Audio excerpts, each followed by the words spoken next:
ओम शांति।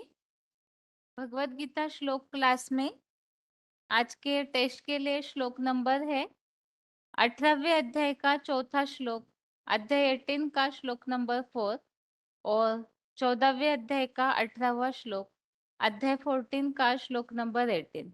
और पहले तो श्लोक के लिए जो पॉइंट्स सुने हैं, पॉइंट्स बताइए। हेलो, ओम शांति दीदी। हाँ जी माता जी। श्लोक नंबर 18 का फोर्थ श्लोक है। निश्चयं गुण में तत्र त्यागे भरतस्तम त्यागो ही पुरुष व्याघ्रः त्रिविध संप्रकीर्तितः। माना इसके लिए पॉइंट लिखा है, पता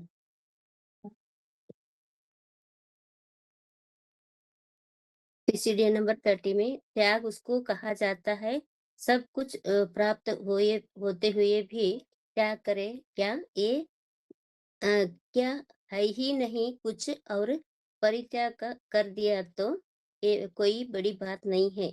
समय अनुसार समस्याओं के अनुसार त्याग श्रेष्ठ त्याग नहीं है। शुरू से ही देखो, तन मन धन संबंधी सर्व प्राप्त होते हुए भी उन्हें त्याग किया, शरीर भी त्याग किया, सब साधन होते हुए भी स्वयं पुराने पुराने ही पुराने में ही रहा। क्या साधन सब प्रकार के मौजूद थे, कभी कभी किसी बात की कमी नहीं थी, लेकिन फिर भी स्वयं पुराने में ही रहे। साधनों का आरंभ हो गया था, ऐसे नहीं कि साधना नहीं थे, आरंभ हो गया था, होते हुए भी साधना में अटल रहे, साधना में अटल रहे।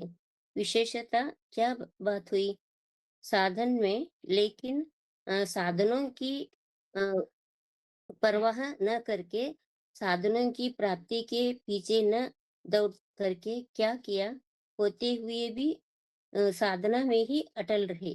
यह ब्रह्मा की तपस्या आप सब बच्चों का भाग्य बन करके गई है। तो बाबा मुरली में ये बताया 18 पीसीडी नंबर 1800। विश्व कल्याण अर्थ त्याग, वास्तव वास्तव में तो त्याग अर्थात क्या, जानकारी, मूल जानकारी भी अर्थात का क्या, ज्ञान को कितना गहराई से गहराई से पढ़ेंगे उतना ही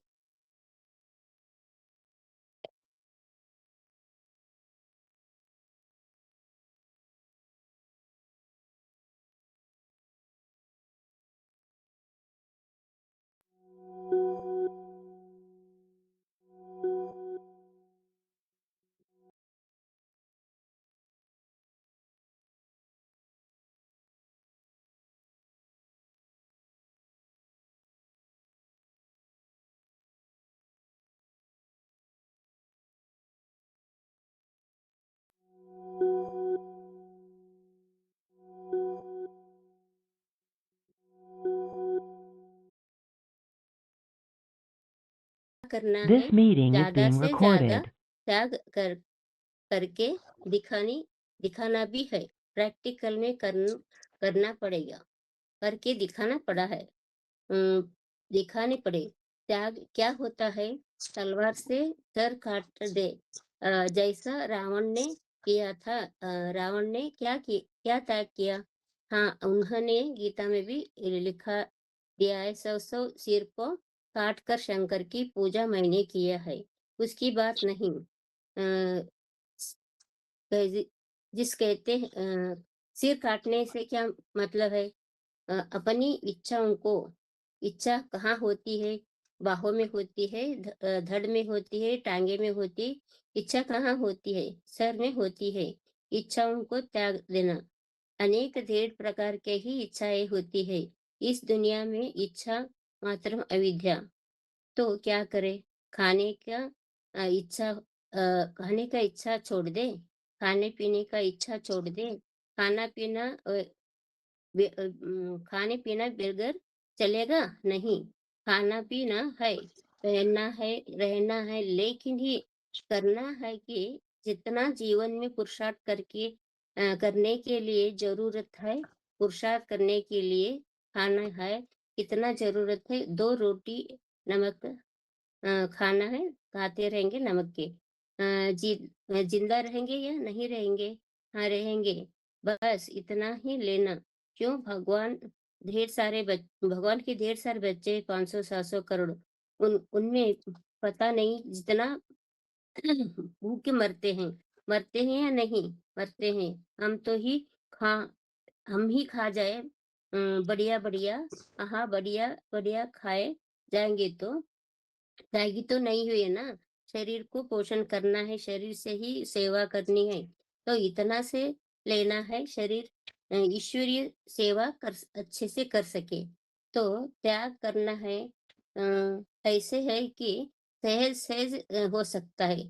तन का त्याग तन का त्याग ईश्वरीय सेवा में हड्डी-हड्डी सेवा करनी पड़ती है। करने के लिए बोला है। दधीचि ऋषि मिसाल ईश्वरीय सेवा में दधीचि ने अपनी हड्डियों की सेवा दिया। जो हड्डियाँ स्वाहा होती है, हड्डियाँ घिसती है, अ, चूर-चूर होती है। वो जिस बात की हड्डियाँ घिसती है, ईश्वरीय सेवा करने से हड्डियाँ घिसता है कि और कारण क्या किस कारण के हड्डियाँ घिसती है? बाप की याद ज़्यादा आती है या कम आती है? बाप किन बच्चों को याद करते हैं? सेवाधारी बच्चों को जब बाप याद करते हैं तो वो तो बहुत भाग्यशाली हुए। दीदी बाबा ने बताया पहले श्लोक में बताया है कि भगवान ने त्याग की परिभाषा के बारे में पूछा है। दूसरे अध्याय में कहते हैं कि जो विद्वान जो होते हैं वो अपने संसार के कामनाओं के कर्मों को त्यागना का ही संन्यास है, उसे ही त्याग समझ लेते हैं। और विशेष ज्ञानी जो होते हैं तो स्वर्गीय संगठन हेतु अथवा ईश्वरीय यज्ञ सेवार्थ के लिए सभी कर्मों का फल की प्राप्ति को ही त्यागना। और तीसरे अध्याय में बताते हैं कि कुछ बुद्धिमान लोग नारकीय दुनिया में कर्मेंद्रियों के जो नारकीय कर्म है पाप जैसे वो त्यागना ही त्याग है।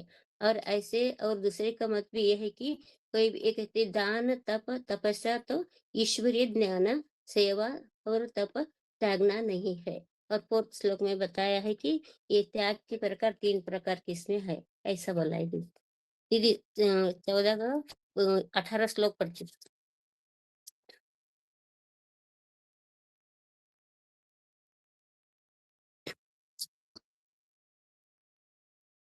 ऊर्ध्व गच्छन्ति सत्त्वस्थ मध्ये तिष्ठन्ति राजसा जगन्य गुणवृत्तिस्थ अधो गच्छन्ति तामसः। है ना?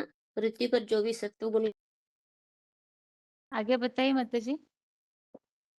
ओम शांति दीदी 24184 हाँ जी। ओम 14th अध्याय का बता रहे दीदी। ऊर्ध्वं गच्छन्ति सत्त्वस्था मध्ये तिष्ठन्ति राजसाः जगन्य गुणवृत्तिस्था अधो गच्छन्ति तामसाः। सत्यगुण में स्थित लोग सत्रेता के स्वर्ग लोक में ऊपर जाते हैं। ये पॉइंट बता रहे। आत्मिक स्थिति की बाबा ने बोला है, आत्मिक स्थिति के याद में रहेंगे, अभ्यास में रहेंगे सो अंत मते सोगति हो जाएगी। अंत में भी आत्मिक स्थिति याद आ जाएगी, देह भूल जाएगी, रावण की पंजे से छूट जाएंगे और सत्य त्रेता रूपी स्वर्ग की दुनिया में आ जाएंगे। ऐसा ना समझो स्वर्ग कोई ऊपर होता है, नरक कोई पाताल में होता है। नहीं, इसी नई दुनिया में ही स्वर्ग होता है जो भगवान के द्वारा बनाई जाता है। और दुनिया की हर चीज कभी ना कभी पुरानी होती ही पुरानी होती ही है। निष्कष्ट रूपी मकान भी जब पुराना शुरू होता है तो उसे द्वापर कहा जाता है। सतो प्रधान जैसे मनुष्य बचपन में सतो प्रधान बच्चा होता है। किशोर अवस्था में सतो सामान्य होता है। जवानी आने पर रजो प्रधान होता है। राजसी और बुढ़ापे में तमो प्रधान हो जाता है। इंद्रिया कुछ काम नहीं करती परंतु जल लाता रहता है। दुनिया की हर चीज 4 अवस्था से गुजरते रहती है। ये सृष्टि भी 4 अवस्थाओं से गुजरती है। इस सत्य में भी कभी ना इस इ- इस सत्य में भी कभी सतोगुण प्रदान हो जाता है। सतयुग में कभी रजोगुण प्रदान हो जाता है। द्वापर में। कलयुग आते आते तामसी गुण प्रधान हो जाता है। ओम शांति दीदी। ओम और एक शांति। पॉइंट हाँ जी। ये श्लोक है 18 का 4 है। निश्चयं शृणु मे तत्र त्यागो भरत सततम त्यागो ही पुरुष व्याघ्र त्रिविध संप्रकृति। इसमें यह बताया गया कि जो त्याग है, त्याग के बारे में कैसे बताया कि त्याग से ही कैसा भाग्य बनता है। तो इसीलिए VCD 30 में बताया गया कि जो विश्व कल्याण अर्थ जो त्याग किसे कहेंगे उसके बारे में बताया कि ब्रह्मा का एग्जाम्पल देके बताया कि त्याग उसे कहा जाता है जो सब कुछ होते हुए भी त्याग करे। जैसे ब्रह्मा बाबा ने की कि किसी तरह से सर्वस्व त्यागी बने, शुरू से ही तन मन धन संबंध सब प्राप्त होते हुए भी उन्हें त्याग किया। तो विशेषता क्या बताई? साधन है लेकिन साधनों की परवाह न करके साधना की प्राप्ति के पीछे न दौड़ करके किया क्या होते हुए भी साधनों में अटल रहे। वह ब्रह्मा बाप की तपस्या और सब बच्चों की भाग बन करके गए। तो बाबा ये बताना चाहते हैं कि जो अगर यहाँ अगर सारे सुख अगर भोग लेते हैं तो जो आगे जन्म होने वाली जो सत्युग त्रेता में वो सुख कम हो जाएगा। तो जितना संगम में जो जितना त्यागी होगा उतना वो भाग्यशाली होगा। तो बाबा ये बताना चाहते हैं कि एक है विद्यावान और एक है विद्यावान और दोनों में अंतर है। तो जो विद्यावान होते हैं वो सदैव नम्रचित होते हैं और कर्म करते हुए बाबा की याद में रहते हैं और वो त्यागी रहते हैं। जैसे ब्रह्मा बाबा की देखें कि प्रजापिता के जीवन में देखें तो उनके जीवन में भी देखा जाएगा कि उनके अंदर में त्यागी बहुत कुछ है। और 14 का 18 में श्लोक है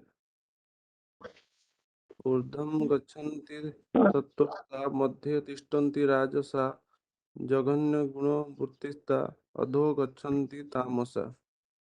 तो यहाँ बताया कि जो 3 गुण है ये 3 गुण जो आत्मा को जो बांधती है तो ये संगम युग में ही अपने अपने शूटिंग करते हैं। तो जो सत्वगुण जो होते हैं वो ऊंची स्थिति में जाते हैं और स्वर्ग लोक में जाते हैं और जो रजोगुणी होते हैं वो द्वापर में नरक निर्मित नरक लोक में जाते हैं और तमोगुणी जो कलयुग के रौरव नरक होता है वो असुनीय अतना ये में जाते हैं। तो बाबा ने जैसे बताया कि सत्रेता के स्वर्ग में वो ऊपर में जो ऊंची स्थिति में जाते हैं। तो बाबा दिलवाड़ा मंदिर के उदाहरण देके बताया कि वो जड़ दिलवाड़ा मंदिर है लेकिन यह चैतन्य दिलबड़ा मंदिर है जो तुम्हारे पुरुषार्थ से तैयार होता है। दिलबड़ा मंदिर में ऊपर छत के ऊपर देवता की मूर्तियां दिखाई जाती है। ये पुरुषार्थ की ऊंची स्टेज की बातें हैं। जो आत्मिक स्थिति में स्थित हो जाते हैं वो इसी जन्म में स्वर्ग का अनुभव करते हैं। ये मनन चिंतन मंथन की बातें हैं। अगर पुरुषार्थ जीवन में देहभान में रहता है तो नरक में पड़े हैं। हमको ये देखना है कि हम कौन सी स्थिति में है। जब हमारा आत्मिक स्टेज परिपक्व हो जाता है तो फिर वो आत्मा 2500 साल के लिए स्वर्ग में आ जाता है, स्वर्ग की अनुभव भी करती है। तो बुद्धि में जब ज्ञान ठहरता है मतलब एक मूल्य सुने उसको ज्ञान का चिंतन मंथन किए जब गहराई में जाएंगे तो वो बुद्धि में ज्ञान ठहरेगी तो वो आत्माभिमानी बनते हैं। और इसी दुनिया में संग के रंग के कारण देह अभिमानी भी हम बन जाते हैं। तो हम रहते हैं इस दुनिया में परंतु कर्म करते हुए मन बुद्धि से हमें जो है उपराम रहना है। तो इसे ही स्वर्ग की स्थिति कहा जाता है। ओम शांति दीदी। ओम शांति। ओम शांति दीदी। 26429। बोलिए माता जी।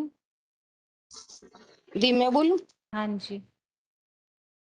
हाँ दीदी, तो श्लोक है 18वें अध्याय का 4था। निश्चय शुरू में तत्र त्यागे भारत तत्व त्यागो ही पुरुष व्याघ्र त्रिवधु संप्रक कीर्तन। तो बाबा ने इसमें बताया है कि विश्व कल्याण अर्थ त्याग, कि क्यों त्याग के लिए बताया है, क्योंकि त्याग से ही भाग्य बनता है। जो बाबा ने बता प्रजापिता भाग्यशाली रथ अगर बनना है तो उसके लिए जरूरी है कि ऐसा त्याग जो दधि रुचि मिसल हड्डियों को पूरा स्व करना है। ऐसा नहीं कि हमें खाना पीना छोड़ना है, ऐसा नहीं, लेकिन जितना जरूरी है उतना ही करना चाहिए। जगन्नाथ की भंडारी में सबको भोजन मिलना है तो हमें केवल अच्छा अच्छा खाएं और बाकियों को छोड़ दें, यह विश्व कल्याणकारी पने की भावना नहीं है। तो ऊंचा बनना है, जितना हम अपने शरीर को आवश्यकता है उतना ही खाना चाहिए। जो पॉइंट बाबा ने बताया, यह शरीर जो है विनाशी है, जब तक इससे पुरुषार्थ के लिए काम लेना है तो सहज सहज काम, कम खर्च में काम होना चाहिए, ताकि विश्व के अन्य आत्माएं भी हैं जो भगवान के बच्चे हैं, उन्हें भी प्राप्ति हो सके। जे जो रावण पॉइंट में बताया बाबा ने, 100 शीश काट कर शंकर को मैंने पूजा। तो रावण की तरह शीश काटने की बात नहीं है, यह सिर जो है इसमें इच्छाएं होती हैं, इन माता इच्छाओं जी ये को पॉइंट है त्याग। ना 3 बार रिपीट हो चुका है। आप 14वें अध्याय का अगर लिखे हैं तो बताइए, नहीं तो सिर्फ श्लोक पढ़िए, क्योंकि आगे प्रश्न ठीक, पूछना है ना, समय वेस्ट हो जाएगा फिर। मैं 14 अध्याय बता रही हूँ। वार्तालाप है 1565। बुद्धि की इतनी तीखी होने के बाद भी वे खूबी करी ना, बुद्धि के वैज्ञानिक ज्यादा तीखी है, लेकिन सतो प्रधान बुद्धि तमो प्रधान है। क्यों तमो प्रधान है? क्योंकि इस्लाम धर्म के विकारों के विचार के सुख भोगते भोगते बुद्धि विलीन हो जाती है, सही निर्णय नहीं लेती। वैज्ञानिक भी एटम बम किसने बनाए? रशियंसों ने, अमेरिका ने। में ज्यादा व्यभिचारी होता है तो अमेरिका में ज्यादा व्यभिचार होता है, तो ऋषिया में ज्यादा व्यभिचार होता है। तो व्यभिचार होने के कारण बुद्धि तो तीखी होती है, लेकिन तीखी बुद्धि होना पर्याप्त नहीं है। बुद्धि तीखी होने का सत्य साथ साथ सात्विक गुण होना चाहिए, तभी फायदेमंद है। और दीदी श्लोक है, ऊर्ध्व गच्छन्ति सत्त्वता मध्य स्थिति राजसा जगन्य गुणवृत्ति अधो गच्छति तामसा। ओम शांति।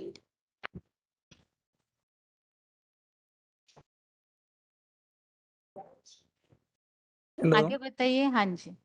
ओम शांति। हाँ जी। हाँ, आज का जो एग्जाम का श्लोक है वो 18 अध्याय का 4 नंबर है। निश्चय श्रृणु में तत्र त्यागे भरत सत्तम त्यागो ही पुरुष व्याघ्र त्रिविध संप्रकृतित। इसमें त्याग का बारे में बताया, और जो दुनिया में जो साधु संत महात्मा है वो दुनिया में अपने को भगवान समझते हैं। ऐसे जानवर जैसे आत्माओं का बुद्धि रूपी पेट को फाड़ने के लिए भगवान ने नर रूप में सिंह अवतार धारण करते हैं। ऐसे ज्ञान का दाहड़ मारते हैं जिसका उत्तर वो साधु संत महात्मा के पास नहीं होता, तो उनका बुद्धि रूपी पेट फट जाता है, वो आसुरियत जो स्वभाव है उनका नष्ट हो जाता है।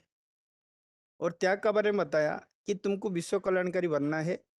जैसे प्रजापिता सबसे बड़ा भाग्यशाली बनता है, ऐसे तुमको विश्व कल्याणार्थ अपने को सादा जीवन में बिताते हुए, जैसे जीने के लिए बताए 2 रोटी काफी है, तो ऐसे साधारण जीवन बिताते हुए त्याग करना है। जैसे दधीची ने अपना हड्डी हड्डी सुहा किया, ऐसे ही पुरुषार्थी जीवन में जितना जो ज्ञान को अर्जन करेगा उसी अनुसार याद करेगा, वो याद से ही वो त्याग का रहस्य को समझ पाएगा, और जितना त्याग करेगा उतना बड़ा भाग्य बन सकता है।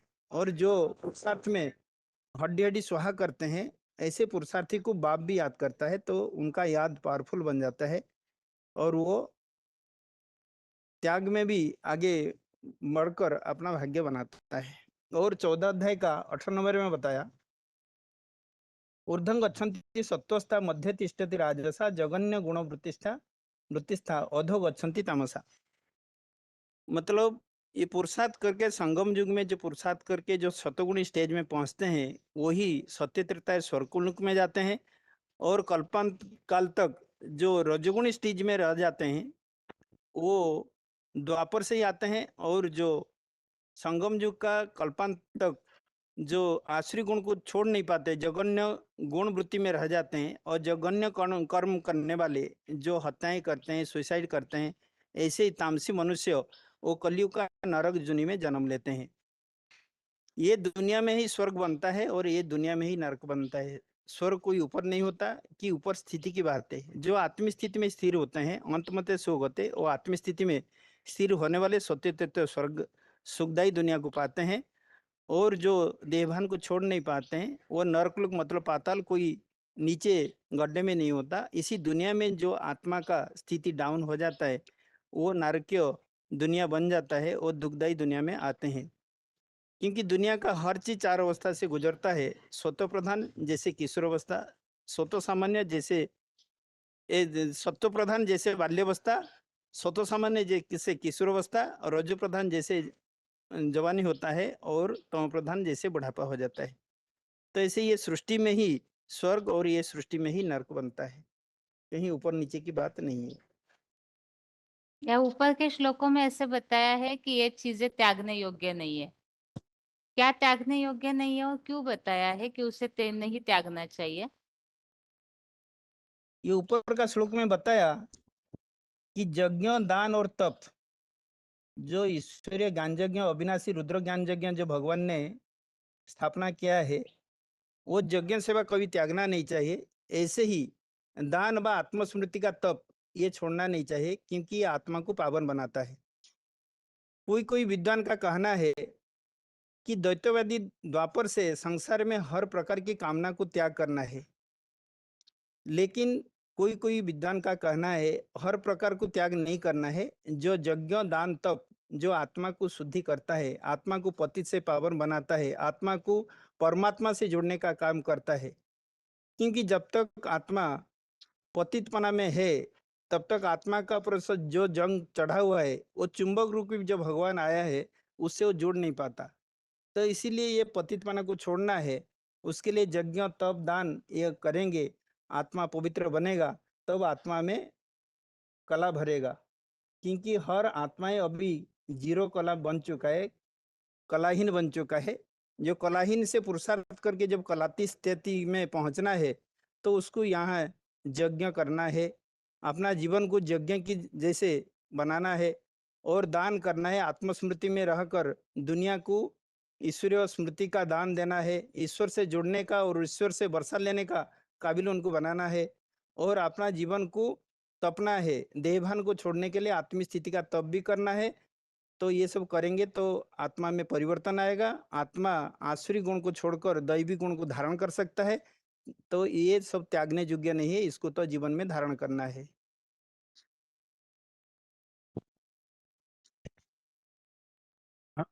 ओम आगे जिनका शांति। फोन अनम्यूट है, हाँ जी।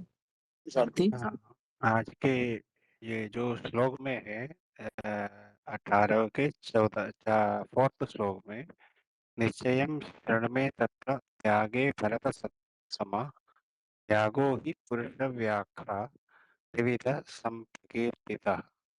तो इसमें हमें भगवान ये बताते हैं दुनिया में त्याग उनके परिभाषा क्या है वो हमें अच्छे तरीके से समझना है। वो बताने वाला सिर्फ एक भगवान है, बाकी और कोई नहीं बता सकता। तो भगवान के बच्चे हमें बनना है, तो त्याग के परिभाषा को अच्छे तरह समझना है। बच्चे त्याग सिर्फ दुनिया के वस्तुओं को त्यागना नहीं, एक की आचरण आत्म भाव में, आत्मा से परे की भाव में रहकर कर्म करने के लिए। जैसे ब्रह्मा की स्टेज, ब्रह्मा बाबा के पास सब कुछ थे, लेकिन जितने जरूरतमंद है उतने उन्होंने ले लिया, बाकी जो है वो उन्होंने दुनिया के दुनिया के अच्छे बनाने के लिए उन्होंने त्याग किया है। त्याग किया मतलब वो दूसरों के अच्छे बनने के लिए त्याग किया है, ना ही उनको नीचे करने के लिए। तो हमारा जो त्याग है दूसरों को जब अच्छा बनाने के लिए करते हैं, तब तो हमारे त्याग का फायदा हमें भी और दूसरों को भी ऊपर उठाना है। तो एक भगवान की बच्चे बच्चे बच्चे आपस में भाई भाई, ये विचारधारा हमारे मन में होना चाहिए, ना कि हमें स्वार्थ के लिए उसका यूज करना है। तो हमारे जो भी चीज जो त्याग करते हैं वो दुनिया के प्रकीर्तन में या दुनिया के सच्चे भाव में सत्यता को प्रकृति करने के लिए जब करते हैं, तब तो हमारा त्याग भगवान के लिए, हमारे लिए और दूसरों के लिए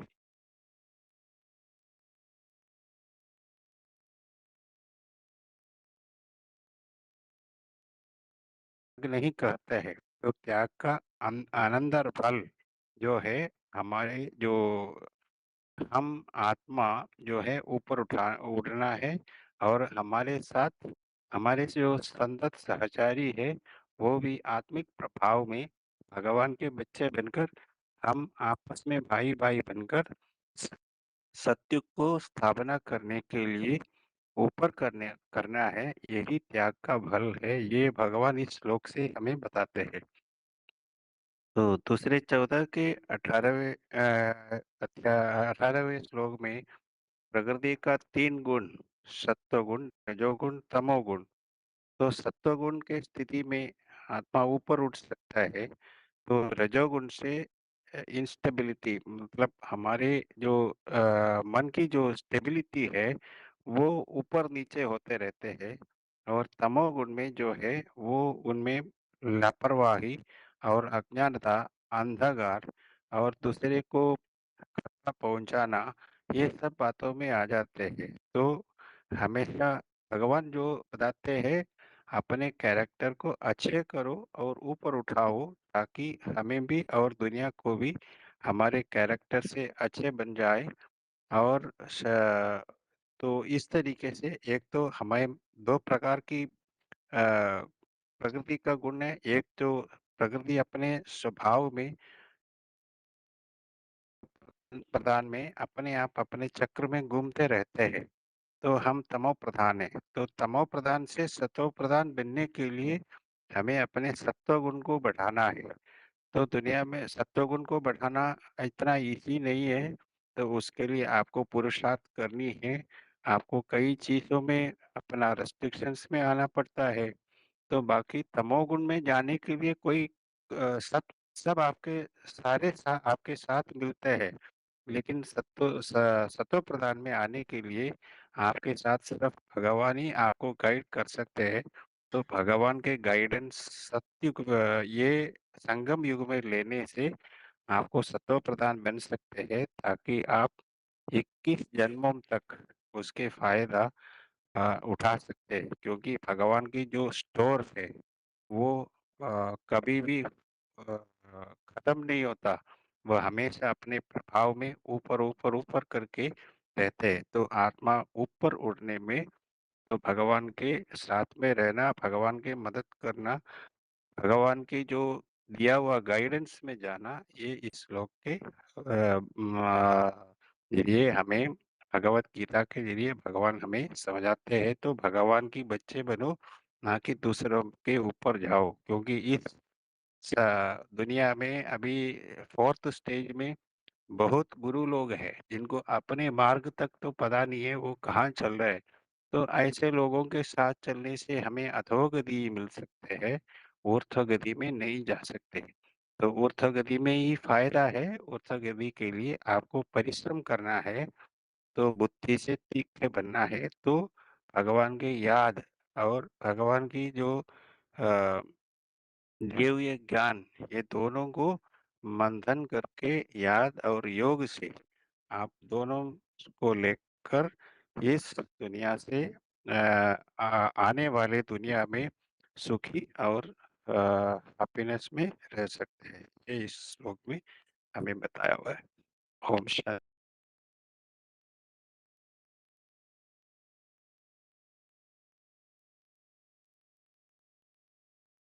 सुन, क्योंकि संसार रूपी जंगल में हे मानव में नर शिव रूप संगम युग की शूटिंग में त्याग 3 तरह से कहा गया है। एक ज्ञानी वो होते हैं जो कर्म इंद्रियों से उत्पन्न जो विकारों का त्याग करते हैं, और दूसरे वो होते हैं जो द्वापर युग से जो सन्यासी आते हैं घर घाट को छोड़ देते हैं, तो तीसरे जो होते हैं ज्ञानी जन, वो इस संगम युग में ही वो त्याग नहीं करते हैं। जो सेवा है, तप है और जो धन है, उसका वो त्याग नहीं करते, तो उसे वो श्रेष्ठ समझते हैं। क्योंकि यज्ञ सेवा करने से जो है हमारे पाप कर्म भस्म होते हैं। क्योंकि जैसा त्याग त्याग उसको कहा जाता है जो सब कुछ होते हुए भी जो त्याग करे, उसे त्याग कहा जाता है। अगर जिसके पास कुछ है नहीं, अगर फिर भी वो त्याग करता है, तो उसे त्याग नहीं कहा जाता है। जैसे ब्रह्मा बाप का मिसाल दिया है। ब्रह्मा बाप के पास सब था, उनके पास लाखों करोड़ों रुपए थे, फिर भी उन्होंने उसका उपयोग नहीं करा, फिर भी उन्होंने त्याग करके बताया। क्योंकि वो एक कुटिया में रहते थे, उन्होंने त्याग करके बताया। तो उनका जो त्याग था, तो ब्राह्मण बच्चों के लिए वो फिर वरदान बना। 18 अध्याय का 4था श्लोक है, निश्चयन श्रृणु में तत्र त्यागे भरत सत्तम त्यागो ही पुरुष व्याघ्र त्रिविध संपकीर्तित। तो 14 अध्याय का 18वां है, जब पृथ्वी पर कल्पांत में जब कार्य सृष्टि का महाविनाश होता है, जो जो आत्मा तमोगुण से सतो प्रधान बन जाती है, जो अपने पाप कर्म बस करके जो सात्विक स्थिति में टिक जाती है, वो सत्युग त्रेता के स्वर्गलोक में ऊपर ऊंची स्थिति में चले जाती है, क्योंकि वो आत्मिक स्थिति में टिक जाती है। क्योंकि जो आत्मिक स्थिति है उसका पुरुषार्थ तो इस संगम युग में ही करना पड़ता है। और जब एक बार जब सतयुग में चले जाते हैं, तो वहाँ 2500 साल के लिए आत्मिक स्थिति मजबूत हो जाती है, तो वहाँ कोई विशेष प्रयत्न करने की जरूरत नहीं होती। तो जो रजोगुण आत्मा रहती है, जो जब कल्पांत में विनाश होता है, तो वो सात्विक गुण धारण नहीं कर पाती, वो जो रजोगुण रहता है उनमें रह जाता है। क्योंकि ये आत्मा जब द्वापर युग से आते हैं, तो इनमें कामना लालसा, तो इनमें ये रह जाता है। तो जब ये विनाश के समय जब शरीर छोड़ती है, तो ये नर निर्मित नरक लोक में स्थित हो जाती है। और जो कलयुग में जो जघन्य पापी, जो हिंसावादी आत्मा है, जो किसी का खून कर देती है, जो अपने आप को भी मार देती है और सामने वाले की भी हत्या कर देती है। जैसे देखते हैं हम, बड़े बड़े राजा महाराजा है, उन्होंने कई सैकड़ों हजारों लोगों को मार दिया था। तो बड़े बड़े पाप आत्मा होती है, जघन्य कर्म करने वाली आत्मा रहती है। तो ये जो परमपिता परमात्मा से पूरा योग बल ज्ञान तो ले नहीं पाती है, तो ये अपने जो तामसी विकार है, उनको छोड़ नहीं पाती। तो न छोड़ने के कारण ये जब विनाश होता, महामृत्यु होती है, तो इनके अंदर वो संस्कार रह जाते। तो ये आत्माएं कलयुग के अंत में जाकर जन्म लेती है और अधोगति को प्राप्त करती है और नरक के असहनीय यातनाओं में जाते हैं। 14 का 18 है इसका श्लोक। अभी आगे हाथ नीचे किए हुए हैं सभी के, और पिछले टेस्ट में ही ये प्रश्न बता के रखा हुआ था।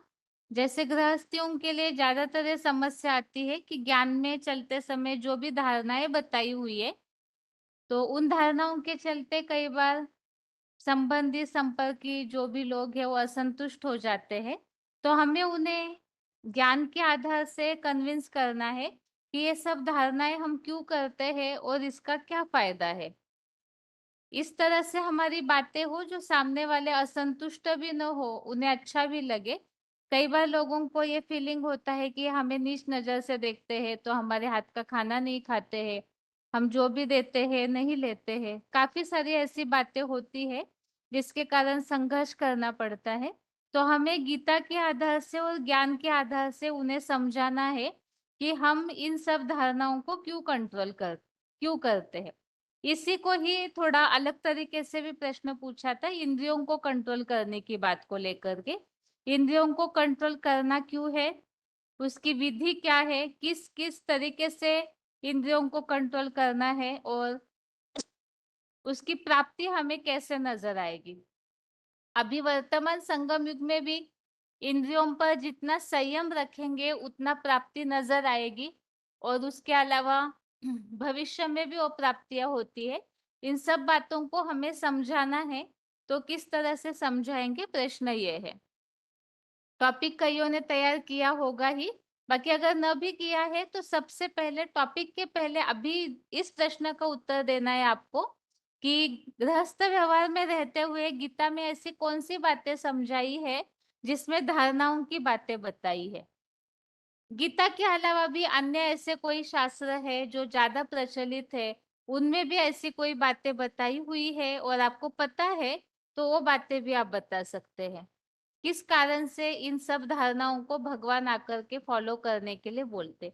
भक्ति मार्ग के कोई उदाहरण अगर ऐसे है तो भी आप बता सकते हैं, जिससे लोगों को हम कन्विंस कर सके। जिनको भी जो उत्तर आ रहा है हाथ उठाइए ताकि एक एक करके अनम्यूट कर सके।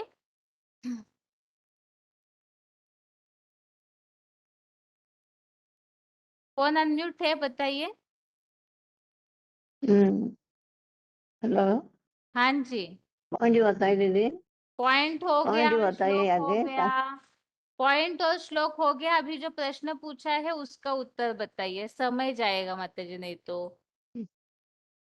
अच्छा, जो ये संगम युग पर जो देह अभिमान में आते हैं, आत्मगत में नहीं रहते हैं, और जो इंद्रिया भोग कैसे दमन करने, जो देह भान में आकर ये काम क्रोध लोभ मोह में रह जाते हैं, इससे बोलते हैं तो कोई मानते नहीं, श्रीमद् भगवत गीता को कोई गीता मानते की नहीं, ये गीता का श्लोक आधार पर होता। 31 तारांकन पुरुषोत्तम संगम युग में जो भी मेहनती इंसान जल बोलिए बोलिए मत। दीदी मेन बात जो बताइएगी कि जो मन है वो बड़ा चंचल है और मन की वजह से ही इधर उधर मन डोलता है। तो जिसके लिए जो रामायण जी में उल्लेख है या जो किसी विशेष शास्त्र में उल्लेख है, मैं इस स्पेसिफिक नहीं बोल पा रहा हूँ, कि गो गोचर जहाँ चले मन जाए उसको माया समझो। तो जो माया होती है, गो माया गोचर हमेशा, जहाँ मन लग जाई, सो सब हाँ, जहाँ माया मन जानो लग जाए भाई। समझो माया माया भाई। तो जो माया होती है वो मायावी प्रभाव दिखाती, और जब वो माया का जाल टूटता है तो दिल टूटता है, बड़ा दुखी होता है। तो उस दुख से निकालने के लिए उस मन को, जो मन रूपी जो 11वीं इंद्रिय जो कंट्रोलर है, उस 11वीं इंद्रिय को कंट्रोल करना है। उसको कंट्रोल कर लिया तो 10 इंद्रिया ऑटोमेटिकली कंट्रोल हो जाती है। और यही बात श्रीमद् भगवत गीता ने बताई है, और जिसके जरिए से हम किसी का नुकसान करने, किसी की भावना आहत करने की कोशिश नहीं कर रहे हैं। सिर्फ इसके जरिए से ये बताने की कोशिश करते हैं कि भगवान ने ये रास्ता बताया जिससे दुखी नहीं हो और सभी सुखी हो, सबको सुख की प्राप्ति हो और सुख का ही लेन देन करे। इस बात को, इस इंद्रियों को कंट्रोल करना इसलिए जरूरी है, और कोई कारण नहीं कि कोई वैरागी नहीं बना रहे, भगवान को वैरागी नहीं बना रहे, कोई सन्यासी नहीं बना रहे हैं। गृहस्थ जीवन में रहते रहते अपने आप को इतना संयमित कर ले कि कोई भी प्रकार का दुख हमको न भासे, क्योंकि हम अगर अपने आप को देह समझते हैं तो दुख भासेगा, और दुख भासेगा तो हमेशा अशांत रहेंगे। तो भगवान तो खुद शांत स्वरूप है और वो सभी को शांति देने आया है। इसलिए हम वो भगवान इस श्रीमद् भगवत गीता के जरिए से बताते हैं कि अपनी इंद्रियों को कंट्रोल करो। दीदी ओम शांति।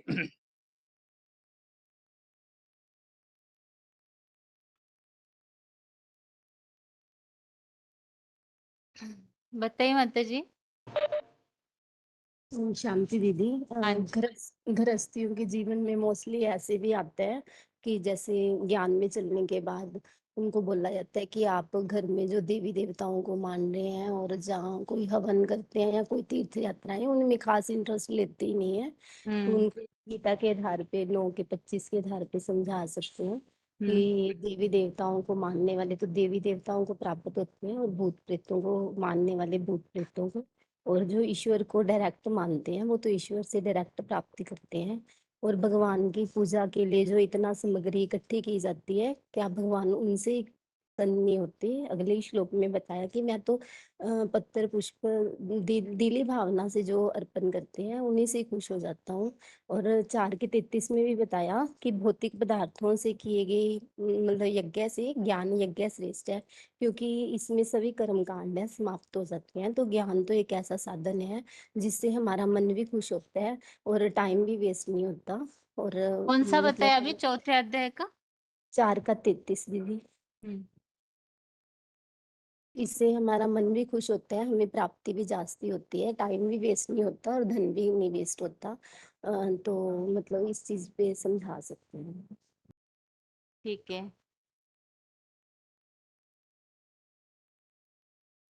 आगे बताइए माता जी। ओम शांति दीदी। हाँ जी। दीदी ये 8 का 11 12 13 मतलब ये सभी श्लोक आ जाएंगे कि इनमें जैसे बताया ना कि मतलब सहज राजयोग हमने मतलब अपनाना है, सहजता से जो पालन करने योग्य हो, तो उसको जब हम करते हैं, जैसे ब्रह्मचर्य का पालन भी इसमें बताया है कि ब्रह्मचर्य का पालन जैसे भक्ति मार्ग में भी जब बाबा जैसे मूल्यों में बोलते हैं ना कि सप्ताह कराते हैं, भगवत का पाठ कराते हैं, तो एक हफ्ता कुछ टाइम के लिए या तीर्थ पर जाते हैं तो पवित्रता धारण करते हैं। तो इसीलिए करते हैं कि मतलब पूजा पाठ में पवित्रता को मान्यता देते हैं इसीलिए। तो अभी अब हम भगवान आके बताते हैं कि अब हम जब उधरमुखी परब्रह्म मतलब परब्रह्म में प्रवेश पाने के लिए हमें पवित्रता को तो धारण करना है, इसीलिए हम पवित्र रहते हैं। और जो अपने नव इंद्रिय द्वारों को मन अपनी इच्छाओं को हमने रोकना कंट्रोल करना है। क्यों? क्योंकि इच्छाएं ही हैं जो हमें नीचे गिराती हैं, क्योंकि इच्छाओं का अंत नहीं है। आज एक इच्छा पूरी हुई कल दूसरी, ऐसे मतलब वो ही हमें नीचे गिराने का कार्य करती है। इसीलिए इच्छाएं जो होती हैं वो मन के अंदर ही होती हैं, तो हमने अपने मन को कंट्रोल करना है। वो कैसे कंट्रोल होगा? आत्मा को अपने को आत्मा समझने से, क्योंकि जब हम अपने को देह समझेंगे फिर तो देह की जरूरतें इच्छाएं बढ़ेंगी कि हमें ये भी चाहिए वो भी चाहिए। लेकिन जब हम अपने को आत्मा समझेंगे तब हमें पता चलता है कि आत्मा को तो सिर्फ बाबा ने ये नहीं बोलते भगवान की हमें खाना पीना नहीं खाना या कोई काम नहीं, मतलब सब कुछ करते हुए अपने मन को कंट्रोल करना है। जितना जरूरी है सब कुछ उतना ही इस्तेमाल करना है, उससे ज्यादा नहीं। और दीदी ओम को भी हमने अपने व्यवहार में लेके आना है कि मतलब जो भगवान आके हमें जो गीता के द्वारा माध्यम से जो ज्ञान दे रहे हैं उन अच्छी धारणाओं को अपने जीवन में धारण करना है। जो अभी हम मतलब हमारे अंदर पहले से पुरानी विचारधाराएं धारणाएं बनी हुई हैं हर बातों को लेकर, धर्मों को लेकर, खाना हर चीज के बारे में, तो उनको हमने विनाश करना है, वरना उनका हमने अपने मन से हटाना है। तभी हमें नई दुनिया की स्थापना मतलब कि नए अच्छे उसकी पालना भी करनी है। जो भगवान आके जो ज्ञान दे रहे हैं उसकी पालना तभी होगी जब हम उसको पालन करेंगे, माना उनकी श्रीमत के अनुसार चलेंगे, तभी हमें ओम ओम की प्राप्ति, यानी कि जो हम ओम की ध्वनि वैसे पूजा पाठ में लगाते हैं तो तभी उसका फायदा होगा। सिर्फ ओम का उच्चारण करने से कुछ नहीं होगा। और दीदी एक 8 का 5 में भी है और भक्ति मार्ग में मतलब वैसे भी दुनिया में लोग कहते हैं ना कि जब अंत समय आता है भगवान को याद करने से मतलब स्वर्ग की प्राप्ति होती है, माना भगवान की प्राप्ति होती है। तो पुराने टाइम में तो लोग अपने बच्चों के नाम भगवान के नाम के ऊपर रखते थे कि जब बच्चे को अंत में अगर बुलाएंगे तो भगवान का नाम लिया जाएगा इसी बहाने से। तो कहते हैं कि भगवान तो भोले भाले हैं तो उनको याद करेंगे तो हमारी सदगति हो जाएगी। तो यहाँ पे भी इस 8 के 5 में आया ना कि जो अंत काल में भी मुझको याद करते हुए शरीर को अर्थात देह भान को छोड़ते हैं तो वो मेरे राजाई भाव को पाते हैं। तो इसीलिए जो मतलब हम अपना भगवान को याद करते हैं, मतलब जब आप जो अंत समय में अपने बच्चों के नाम पर नाम रखते हो, लेकिन वो नाम रखने से तो कुछ नहीं होता। तो भगवान आके बता रहे हैं कि उनको जब हम अंत काल में एक को याद करेंगे उस एक को, तभी हमें अच्छी स्वर्ग की प्राप्ति होगी। ओम शांति दीदी। आगे बताइए माता जी। हाँ दीदी जी ओम शांति। हाँ जी। हाँ हम अभी जो ज्ञान में चल रहे हैं तो दुनिया वाले हमें समझ नहीं पाते। तो हम दुनिया में देखते हैं कि कब जब कोई शरीर छोड़ते हैं ना उससे पहले बस भागवत का पढ़ाई किया जाता है और कोई धार्मिक शास्त्र ऐसे पढ़ते हैं ताकि वो सुने। उसका कारण ये है कि वो जब शरीर छोड़ के जाए आत्मा, तो एक ऐसा एक वाइब्रेशन में वो शरीर शरीर अगर छोड़ेगा, तो एक वैसे ही एक माना ईश्वरीय वाइब्रेशन में वो जो जन्म लेगा। ये लोग तो ये तो दुनिया वाले नहीं जानते, परंतु वो ये समझते हैं कि भगवान उनको उद्धार करेंगे इसे पढ़ने से। तो गीता में जो आया है सारे जो ये सब बातें आया है कि हमें जो भूवुर मध्य प्राणम आवेश्य सम्यक, माने भ्रुकुटी के बीच में जब अंतकाल में हमें अपने माने याद करके जो शरीर छोड़ेंगे, वो वैकुंठ लोक को स्वर्ग लोक को प्राप्ति होगा। तो यहाँ तो लोग स्वर्ग के बारे में नहीं जानते, वैकुंठ लोक के बारे में नहीं जानते। तो यहाँ जो हम कर रहे हैं, लोगों को ये पता नहीं हम क्या कर रहे हैं, ना याद कर रहे हैं। क्या याद कर रहे हैं? अपनी भ्रुकुटी के बीच में आत्मस्मृति कर रहे हैं। हम अपने आत्मा को याद कर रहे हैं ताकि जो है ना, जैसे ये भी भक्ति मार्ग में लोग में जानते हैं, कोई अगर कोई मरने का समय, कोई वो प्रैक्टिकल में हम देख रहे हैं, कोई माना जैसे कोई वृद्ध या वृद्धा, वो क्या करते हैं, जो काम आपने जीवन में बहुत ज्यादा बार किए हैं वही वही याद करते हैं, उनको वही याद आता है। और क्योंकि उन्होंने प्रैक्टिस किया है, तो हम यहाँ लोगों को समझा सकते हैं। देखिए, जब हम कोई मानसिक स्थिति अंत में इतना ठीक नहीं रहता, तो जो संस्कार, जो काम हमने बारंबार किए हैं, वो संस्कार हमारा अभ्यास बन जाता है, तो हमें वही याद आता है। तो यहाँ हमें संस्कार भरना है कि हम भर रहे हैं यहाँ, कि हम अपने आत्मस्मृति को भर रहे हैं, अपने स्मृति कर रहे हैं, क्योंकि मूल रूप में हम आत्मा ही हैं।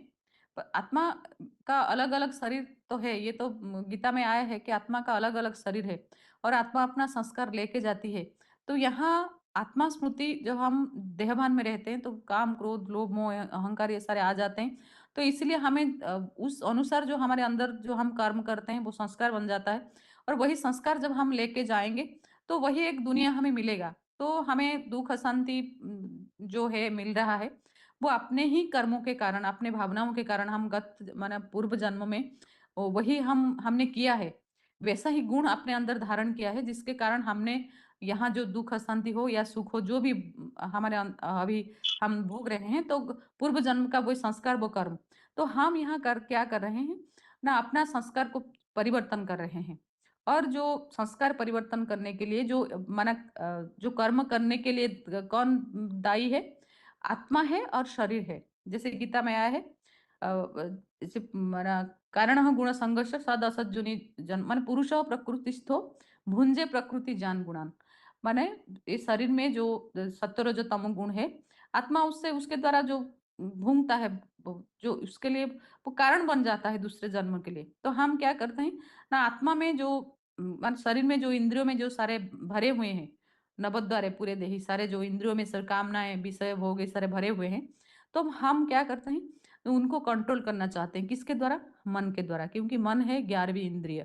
अगर इंद्रियों का साथ अगर मन ना दे, तो कोई भी माना सुख दुख तो वो भोग नहीं सकता। और गीता में सारे जो आए हैं, काम ऐसे क्रोधेश रजोगुणा समुद्भव महासन महापाप बुद्धि नम वैरिणम, ये कामना और क्रोध जो द्वापर से आया है, तो हमारा बुद्धि को हर लिया और हमने काम विकार भोगा, तो हमारे सारे जो शक्ति क्षीण हो गई, जिसके कारण हम दुखी अभी हो रहे हैं।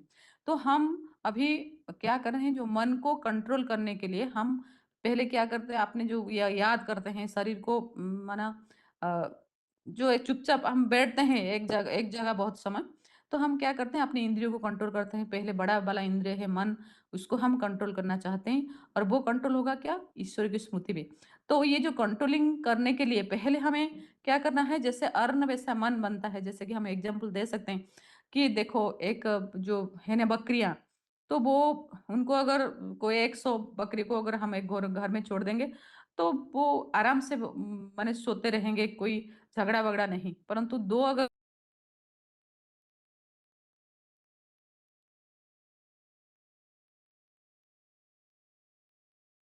ये सब जो गुण माने पशु में जो गुण अभी हम देख रहे हैं, उनके खाने के कारण, क्योंकि वो जो बकरियां हैं वो तो सिर्फ पेड़ पौधे खाते हैं।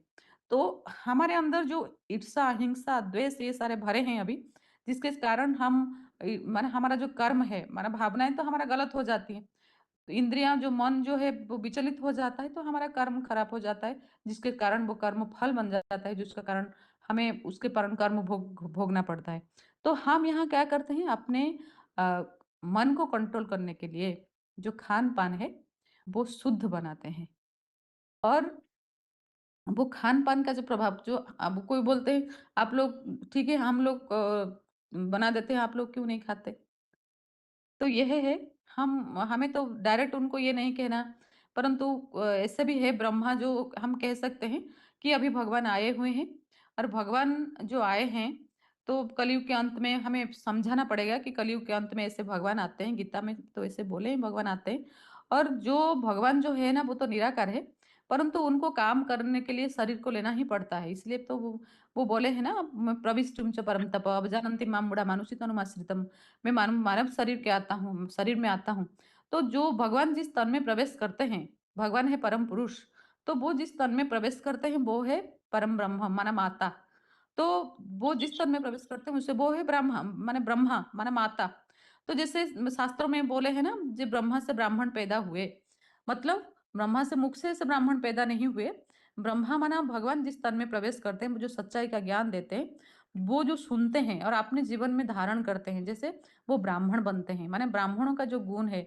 जैसे कि पवित्रता जैसे सूत्र धारण करते हैं पवित्रता का धागा ब्राह्मण धारण करते हैं ब्रह्मचर्य का व्रत पालन करते हैं और वो ब्रह्मा भोजन करते हैं ब्रह्म मुहूर्त में उठते हैं ये उनका दिनचर्या है कोई ब्राह्मण कुल से अगर जन्म लेगा कुल में जन्म ले जाएगा तो उसे ब्राह्मण नहीं कहा जाएगा तो यहाँ एक धारणा है एक आत्मा का धारणा है ये आचरण है एक आचरण ब्राह्मणत्व तो एक आचरण है तो वो आचरण हम कर रहे हैं तो इसके लिए जो माने ब्रह्म जानती इति ब्राह्मणम जो ब्रह्म को जानते हैं माने भगवान जिस तन में प्रवेश करते हैं वो है ब्रह्मा उसको जो जानते हैं वही है ब्राह्मण और जो ब्राह्मणत्व का आचरण करते हैं अगर अगर वो ब्राह्मण है अगर कोई नहीं जानते तो हमें उन्हें तो शूद्र कहा जाएगा और जो भगवान जिसमें प्रवेश करते हैं जो उनको हम क्या करते हैं ना उनके याद में हम रसोई पकाते हैं और वो जो जैसे बल एक मंदिर में क्या होता है मंदिर में जब कोई अन्न बना जाता है वो बहुत शुद्ध हो जाता है बहुत अच्छा लगता है क्योंकि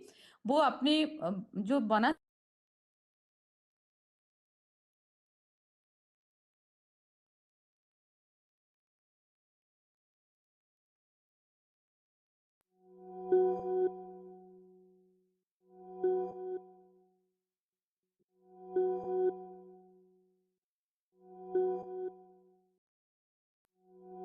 अपने हाथों से बनाते हैं इसलिए भी बोला जाता है अपना हाथ जगन्नाथ तो जो भगवान को नहीं जानते वो ब्रह्म को नहीं जानते ब्राह्मण नहीं बने उनके शुद्ध पवित्र मना नहीं है उनके आचरण में शुद्धता नहीं है क्योंकि भगवान यहाँ बोले हैं कामेश क्रोधेश रजोगुण समुद्भव ये तुम्हारा परम शत्रु है तो हम यहाँ जो काम है परम विकार पंच विकार जो है गीता में आया है काम क्रोध लोभ मोह अहंकार तो हम में यहाँ भगवान बोलते हैं कि देखो तुम ये काम क्रोध लोभ मोह अहंकार को भोगते भोगते यहाँ तक आके पहुंचे तुम्हारे सारे मानसिक ऊर्जा शारीरिक ऊर्जा को तुम निम्नगामी कराए हो तो हम यहाँ का क्या कर रहे हैं आत्मस्मृति से अपने ऊर्जा को माने ऊर्ध्व हरित आत्मनम न आत्मनम अवसाद आत्मनेव आत्मन बंधु आत्मन रिपुर आत्मनो ये जो गीता में श्लोक है उसी आधार से हम आत्म को स्मृति से अपने जो सारे ऊर्जा इधर उधर सारे मानसिक स्थिति हम मन भटका है इंद्रिया सारे विषय भोगों में सारे भटका है तो हम उसको कंट्रोल करना चाहते हैं और हम जो खाना पकाते हैं भगवान के याद में खाना पकाते हैं हम जो भी कर रहे हैं माने गीता के अनुसार ही कर रहे हैं हम है तो जो उनको नहीं जानता ये सारे कार्य जो नहीं जानते हैं तो वो तो माने उनके हाथों से हम खाएंगे क्या जैसे कि एक ब्राह्मण होता है वो तो शूद्र के हाथ हम तो डायरेक्ट उनको शूद्र नहीं कह सकते परंतु हम ये से कह सकते हैं कि ब्राह्मणों का सारे आचरण हम अभी कर रहे हैं वो दिखाई नहीं देता क्योंकि हमारे अंदर जो कॉन्सेप्ट है जो ऐसे कोई ब्राह्मण कुल में अगर जन्म हो जाएगा तो उसको ब्राह्मण कहेंगे ऐसा नहीं है तो इस समय है हमें जानना पड़ेगा कि भगवान अभी आ चुके हैं और जो वो एक परम ब्रह्म है ब्रह्म माने जो हम गुरु ब्रह्मा गुरु विष्णु गुरुदेव महेश्वर गुरु साक्षात परम ब्रह्म तस्मै श्री गुरवे नमः तुम्हें मातास्तु पिता तुम्हें बंधु सखा तुम्हें ये सारा गायन वो है जब भगवान उस तन में साधारण तन में प्रवेश करते हैं सारा गायन उनका है और हमें पता चल चुका है वो कौन सा तन है जिसमें भगवान अभी कार्य कर रहे हैं तो आप लोगों को उस तन को ढूंढना चाहिए जिसके द्वारा अभी अभी कलयुग के अंत में अभी विष्णु लोक विष्णु माने नो बिस एटल माने विषय विकार को हम कैसे पार करेंगे जैसे कोई कोई बोलते हैं ये सृष्टि तो जैसे देखिए एक सृष्टि कैसे होगा आप लोग जैसे बोलते हैं आत्मा आत्मा भाई भाई ये भी बोलते हैं कि आप लोग अपने पति को भाई बोलते हैं। तो हमें उनको समझाना है, देखिए कि ये जो है, अगर गीता को हम अगर पढ़ेंगे तो यहाँ तो 7 के 11 में भगवान बोले हैं कि मैं स्त्री संग का निर्भिकारी कामना हूँ। जो अभी सतयुग आने वाला है, यहाँ तो देवताएं तो निर्भिकारी होते हैं। तो देवता जब थे, उसके बाद सत्य आया, त्रेता आया, द्वापर आया और कलि आया। तो यहाँ एक माना, यहाँ जो देवता जो सृष्टि तो वृद्धि को पाया ना, सृष्टि तो लोप नहीं हुआ। तो यहाँ जो वृद्धि का कारण है, जिस सृष्टि का जो प्रक्रिया, अगर भगवान ये बोल रहे हैं कि ये सारे जो काम, क्रोध, लोभ, मोह, अहंकार, ये तो विकार हैं, उसको जीतना चाहिए। तो और अगर हम काम को जीते, तो आप लोग जो बोल रहे हैं ये प्रक्रिया है सृष्टि का, तो भगवान इसके लिए क्या प्रक्रिया बताए हैं, हमें उसको समझना होगा। जी, अभी का समय क्या है, भगवान अभी आए हैं, तो अगर इसी माने सृष्टि का जो रचना होने का तरीका अगर ये है, तो भगवान उसको जीतने के लिए क्यों बोल रहे हैं, काम जीत जगत जीत, काम जीत जगत जीत। तो ये सृष्टि कैसे, प्रक्रिया कैसे चलेगा। तो हमें उस प्रक्रिया को समझना होगा कि आदि में सृष्टि का प्रक्रिया कैसे था, कैसे ये सृष्टि हुआ था। तो इसके लिए पवित्रता का जो सृष्टि है, पवित्रता का मतलब क्या है, हमें समझना होगा। तो हमें भगवान अभी पढ़ा रहे हैं और हम लोग वही समझ रहे हैं। पवित्रता का परिभाषा क्या है, अतीन्द्रिय सुख क्या है। अतीन्द्रिय से माने इंद्रिय से परे जो सृष्टि एक होगा, जो माना वाइब्रेशन का कोई सृष्टि होता है, वो आप लोगों को पता नहीं है। आप लोग पढ़िए, गीता में कितना सारा है जो माने वाइब्रेशन से कैसे सृष्टि होता है। सतयुग में निर्विकारी कामनाएं होते हैं। ऐसे भी तो दुनिया में दिखाते हैं, देवताओं की जो दृष्टि है, दृष्टि शक्ति, एक पावर, माने देवताओं का जो कोई हम पूजा करते हैं, तो उनका दृष्टि का पावर बहुत ज्यादा ही दिखाते हैं। तो हमें समझना है देवता क्या है, स्वर्ग क्या है, नर्क क्या है, यहाँ ही है। गीता में ये तो श्लोक आया है कि स्वर्ग यहाँ है, नर्क यहाँ है, यहाँ ही देवताएं थे। मनुष्य जब मन चंचल हुआ, मनुष्य बने, और अब मन को जब कंट्रोल वो करते हैं, मन को कंट्रोल कर लेते हैं, राजा ही उन पे आ जाता है, वही मनुष्य फिर देवता बन जाते हैं। इसके लिए गीता में भी सारे श्लोक है, कैसे विशाल स्वर्गलोक को भुगते हुए जब मनुष्य द्वापर में आके देहभान में आए, तो नर्क बना। ये देहभान क्या है, आत्मभान, देहभान से परे क्या है, आत्मभान क्या है, इसको हमें अभी भगवान हमें पढ़ा रहे हैं। आप लोग आइए, उससे समझिए, समय को समझिए, अभी समय कहाँ कहाँ पर है, और यहाँ कैसे सृष्टि का परिवर्तन कार्य भगवान कर रहे हैं, कैसे एक निर्विकारी कामना सिखा रहे हैं। एक बना पवित्र प्रवृत्ति मार्ग माने भगवान जब आते हैं, वो तो प्रवृत्ति मार्ग ही बनाते हैं, वो तो कभी कभी सन्यासी ही नहीं बनाते। तो जो प्रवृत्ति मार्ग एक शुद्ध पवित्र मार्ग, जिससे पूजा होता है, राधा कृष्ण, राम सीता, युगल मूर्ति हम पूजते हैं, मंदिर में वो पूजते हैं, वो पवित्रता का पूजा होता है, उनको कभी विकारी नहीं दिखाया। तो ये सारे जो बातें हैं, जो निर्विकारी सृष्टि बनेगा, और हमें कैसे शुद्ध पवित्र बनना है, और जो पावरफुल है मैं आत्मा, उसको कैसे हम उनको आत्मा के आधार से हम कैसे अपने शरीर को भी माने कंचन काय बनाएंगे, पवित्र बनाएंगे, इच्छा मूर्ति का क्या है, ये सारे बातें यहाँ समझा जा रहा है। आप लोग आइए, समझिए, समझिए कि हम लोग अपने देहभान में आकर क्या क्या अब जो अशांति भोग रहे हैं, सारे जो पाप कर्म बन गए हैं, देहभान के कारण है। तो आप आइए, समझिए, और समझने के कारण आपके बुद्धि में ये आ जाएगा कि हम लोग असली गीता का जो संविधान है, हम लोग ही उसे फॉलो कर रहे हैं। दीदी जी। ओम ठीक है। शांति दीदी। हाँ, ओम शांति दीदी। हाँ जी। यहाँ पर मतलब भगवान बाप आए हुए हैं, तो हम बच्चे को नर से नारायण, नारी से लक्ष्मी बनाने के लिए आए हैं। तो जो देवताओं की पूजा होती है मंदिरों में, तो इन्होंने कुछ तो ऐसे कर्म किए होंगे, तब तो इनकी पूजा होती है। तो इन्होंने पवित्रता का कर्म किया, दैवी गुणों को धारण करने का कर्म किया, तो आज पूजा हो रही है इनकी। तो ऐसे ही जब हमको जैसे डॉक्टर बनना, इंजीनियर बनना, यूपीएससी बोर्ड में पास होना है, तो क्या करते हैं हम बच्चे। तो जो बच्चे हैं तो दिन रात एक करते हैं, और जो टीचर रहता है, जो टीचर बताता है कि तुमको ऐसे ऐसे पुरुषार्थ करना, मतलब ऐसे ऐसे पढ़ाई करना, तो उसी के मत के अनुसार ही तो वो पढ़ाई करते, तब तो यूपीएससी बोर्ड या डॉक्टर इंजीनियर की पढ़ाई पास करते हैं। इसी तरह से भगवान बाप आए हुए हैं, तो वो हमको मतलब शिखामणि दे रहे हैं, बता रहे हैं कि तुमको ऐसे ऐसे कर्म करोगे, तब तो तुम दैवी गुण धारण करोगे। खान पान, पहनावा ओढ़ावा सब में चेंजिंग हमारे अंदर आएगी, तब तो हम नर से नारायण, नारी से लक्ष्मी बन सकें। क्योंकि अभी तो मनुष्य तो भूलों का पुतला है, मनुष्य का मन चलायमान रहता है। तो मन जो रहता है दो ऑप्शन देता है, अच्छा भी देता है, बुरा भी देता है। देखिए मनुष्यों ने मतलब कितने भी, जैसे कि पंडित जवाहरलाल नेहरू, इंदिरा गांधी, जो भी मतलब सरदार वल्लभ भाई, जो भी हैं, इन्होंने कर्म तो किए, लेकिन उनकी क्या मंदिरों में बनाकर पूजा होती है? मंदिरों में बनाकर पूजा तो नहीं होती, उनको तो चौराहे पर रखा जाता है। तो पूरी तरह से वो पवित्र तो थे नहीं, लेकिन मान लीजिए कि मतलब कुछ ना कुछ अच्छा कार्य किया, तब तो आज उनकी महिमा हो रही। इसी तरह से भगवान बाप हमको मतलब मनुष्य से देवता बना रहे हैं। तो जब हम अपने अंदर चेंजिंग लाएंगे, अपने मन को कंट्रोल करेंगे, अपन को आत्मा समझेंगे, और जैसे कि कोई बीमारी होती है तो बीमारियों के लिए भी डॉक्टर बताते हैं तुमको ये परहेज करना, ये परहेज करना है। तो जब हम करते तब तो हमारी बीमारी ठीक होती है। तो हमारे अंदर जो 5 विकार काम क्रोध में अहंकार भरे हुए हैं, भगवान बाप पर इस बीमारी को दूर करने के लिए हमको मतलब राज बताते हैं, श्रीमत देते हैं कि तुमको ऐसा ऐसा करना है। जब हम उसको फॉलो करते हैं अपने जीवन में और चलते हैं, तो हमको प्रैक्टिकल जीवन में दिखाई देता है। क्योंकि आगे आने वाले समय में सतयुग आने वाला है, तो सतयुग में जब हमको जाना है, तो जब हम ऐसे कर्म करेंगे तो वहाँ के लायक हम बन सकते हैं। दीदी ऐसे ही बता।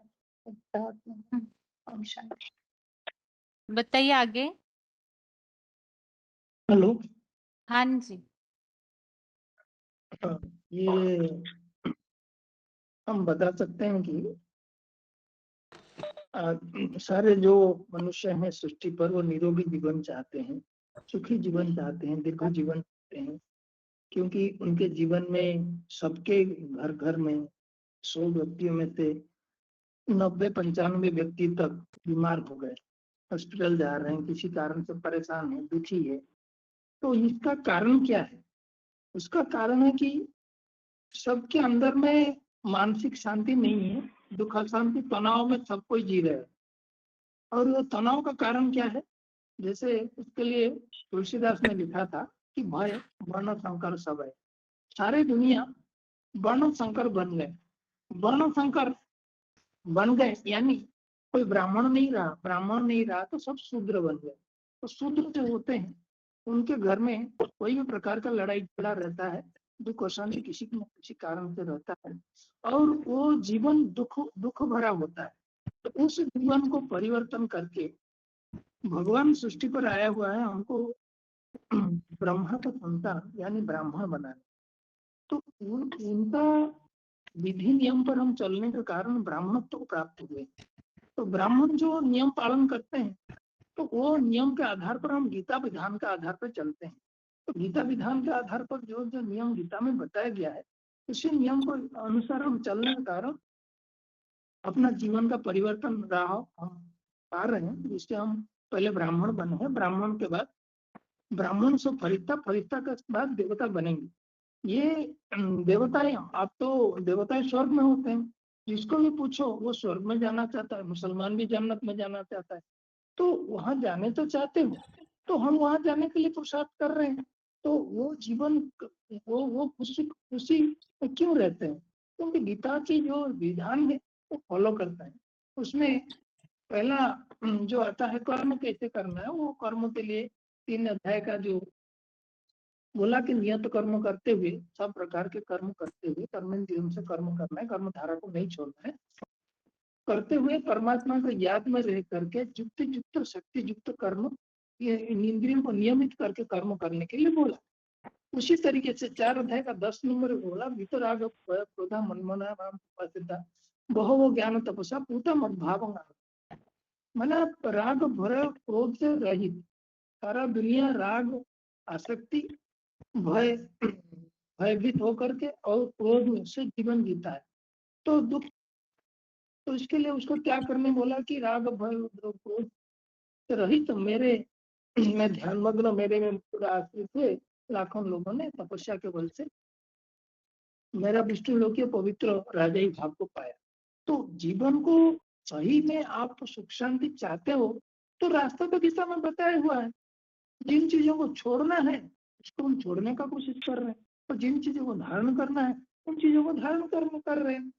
और इनमें से जो मुख्य बात है कि जो हमको भगवान आकर के ब्राह्मणत्व का जीवन दिया, वो पहले बात बताता है कि ज्ञान सुनाता है।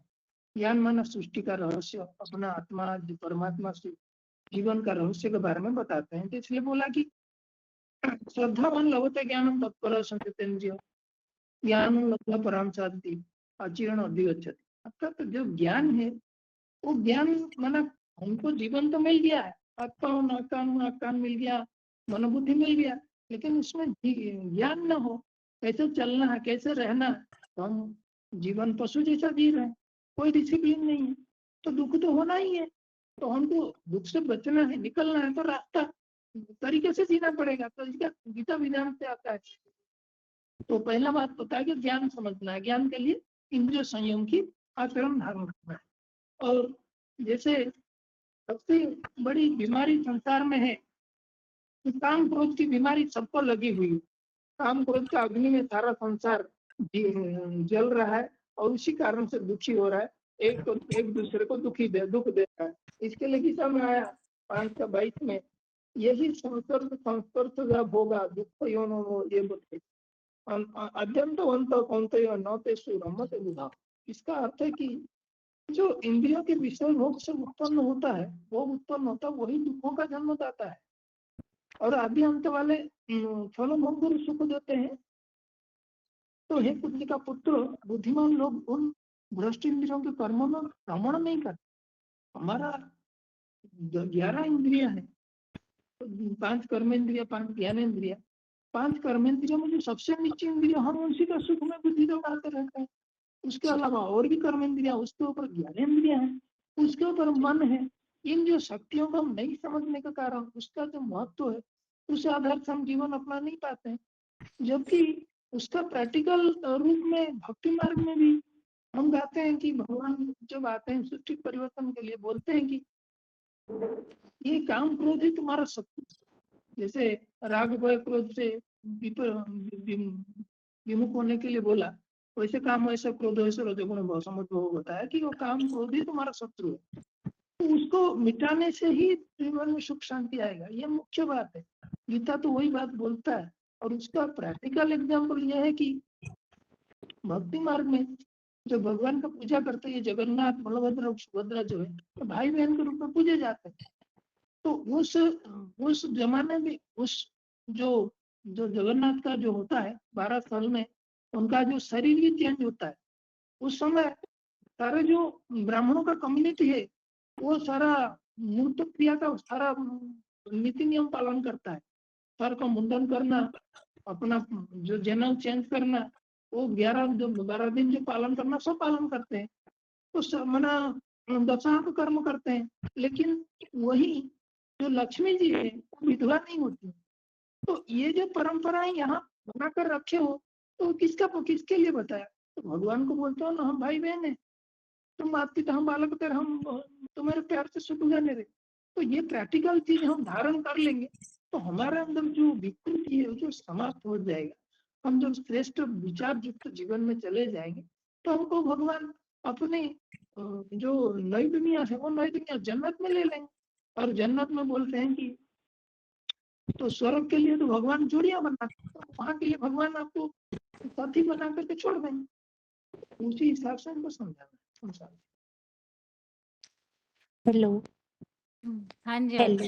हाँ हाँ जी दीदी, मन को कंट्रोल करना क्यों जरूरी है? जो भी हमें पूछते हैं कि आप खाना अपने हाथ से क्यों बनाते हो, तो उसके लिए हम बता सकते हैं कि अन्न का मन के ऊपर प्रभाव पड़ता है। जैसे फॉर एग्जाम्पल, एक साधु थे, वो किसी के घर खाना खाने के लिए गए। तो उन्होंने जिसने भी काम करने वाली भाई ने उनके घर में खाना बनाया, तो वो जो बाई थी उसका बच्चा बीमार था। वो सोच रही थी कि यदि मैं थोड़े से बर्तन उठा के ले जाऊं तो बच्चे का इलाज अच्छे से हो जाएगा, और वो उसने वैसा किया भी। तो साधु ने जब वो खाना खाया तो जाते वक्त उसके मन में एक भाव आया कि वहां पे ना एक खूंटी के ऊपर ना माला टंगी हुई थी, तो वो जाते जाते वो माला अपने साथ ले गए। जब अन्न का प्रभाव खत्म हुआ तो वो अगले दिन साधु माला वापस करने के लिए आए। बोले कि जब जिसने भी मेरा खाना बनाया है उसको बुलाओ। तो वो आई तो उसने बोला कि आपके मन में कैसा भाव चल रहा था। तो उसने बोला कि मेरा बच्चा बीमार था, मैं ये सोच रही थी कि मैं बच्चे का इलाज करवाने के लिए कुछ बर्तन उठा के ले जाती। तो वो साधु ने बोला कि इसीलिए ही मेरे मन में चोरी का भाव आया और मैंने चोरी की। दूसरा एग्जाम्पल हम ये दे सकते हैं कि जो दयानंद सरस्वती थे वो या तो खुद खाना बनाते थे या किसी कन्या के हाथ का ही बना हुआ खाते थे। एक दिन वो किसी के घर गए तो कन्या ने खाना बनाया तो वो ऐसे मोहित हो गई दयानंद सरस्वती के ऊपर और वो उसके मन में ये भाव चल रहा था कि जब यदि मेरी शादी हो तो मुझे भी ऐसा ही वर चाहिए। तो दयानंद सरस्वती जी ने खाना खाया और चले गए। अगले दिन फिर वापस आए और बोले कि जिसने भी मेरा खाना बनाया था वो आए, वो कौन है? तो उसने बताया, जब वो कन्या सामने आई तो उसने बोला कि आपके मन में तब क्या विचार चल रहे थे? उसने बोला कि आप बहुत सुंदर हो, मुझे भी ऐसा ही था कि ऐसा ही बुद्धिशाली और बलशाली बच्चा पति चाहिए था। तो सरस्वती जी ने बोला कि मेरे मन में रात से ऐसे ही विचार चल रहे थे, माना कि आपने जो अन्न बनाया, जिस भाव से बनाया उसका मेरे ऊपर असर हुआ। क्यों असर हुआ? जो साधु था उसका भी, क्योंकि उनकी इंद्रियां वश में नहीं थी। जैसे कहते हैं ना, जदा संहरते चायम कुर्म अंगीन सर्वशा। यदि उनकी इंद्रियां बस में होती तो गीता में जो है तानी सर्वाणी से में युक्त सेत मतापरा, दूसरे अध्याय में है ये दोनों श्लोक। जैसे कि शरीर को खाने के लिए कुछ ना कुछ चाहिए, वैसे ही इंद्रियों को भोग भोगने के लिए कुछ चाहिए। इसीलिए हम अपने हाथ से खाना बनाते हैं, जो गीता में है युक्ताहार विहारस्य युक्त चेष्टस्य कर्मसु। तो जब हम अपने हाथ से बना हुआ खाते हैं तो हमारे मन के ऊपर प्रभाव नहीं पड़ता, क्योंकि अभी हम पुरुषार्थी हैं। ये बता सकते हैं अभी हम पुरुषार्थी हैं और हमारा मन अभी इंद्रियों से पूरा डिटैच नहीं हुआ है। जब इंद्रियों से डिटैच हो जाएगा तो हम कुछ भी खा सकते हैं, तो उसका हमारे मन के ऊपर कोई असर नहीं पड़ेगा। तो हम ये राजयोग की शिक्षा इसलिए सीख रहे हैं क्योंकि इससे हमारा मन शुद्ध होगा, दृष्टिकोण में परिवर्तन होगा, मन प्रसन्न और हर्षित होगा।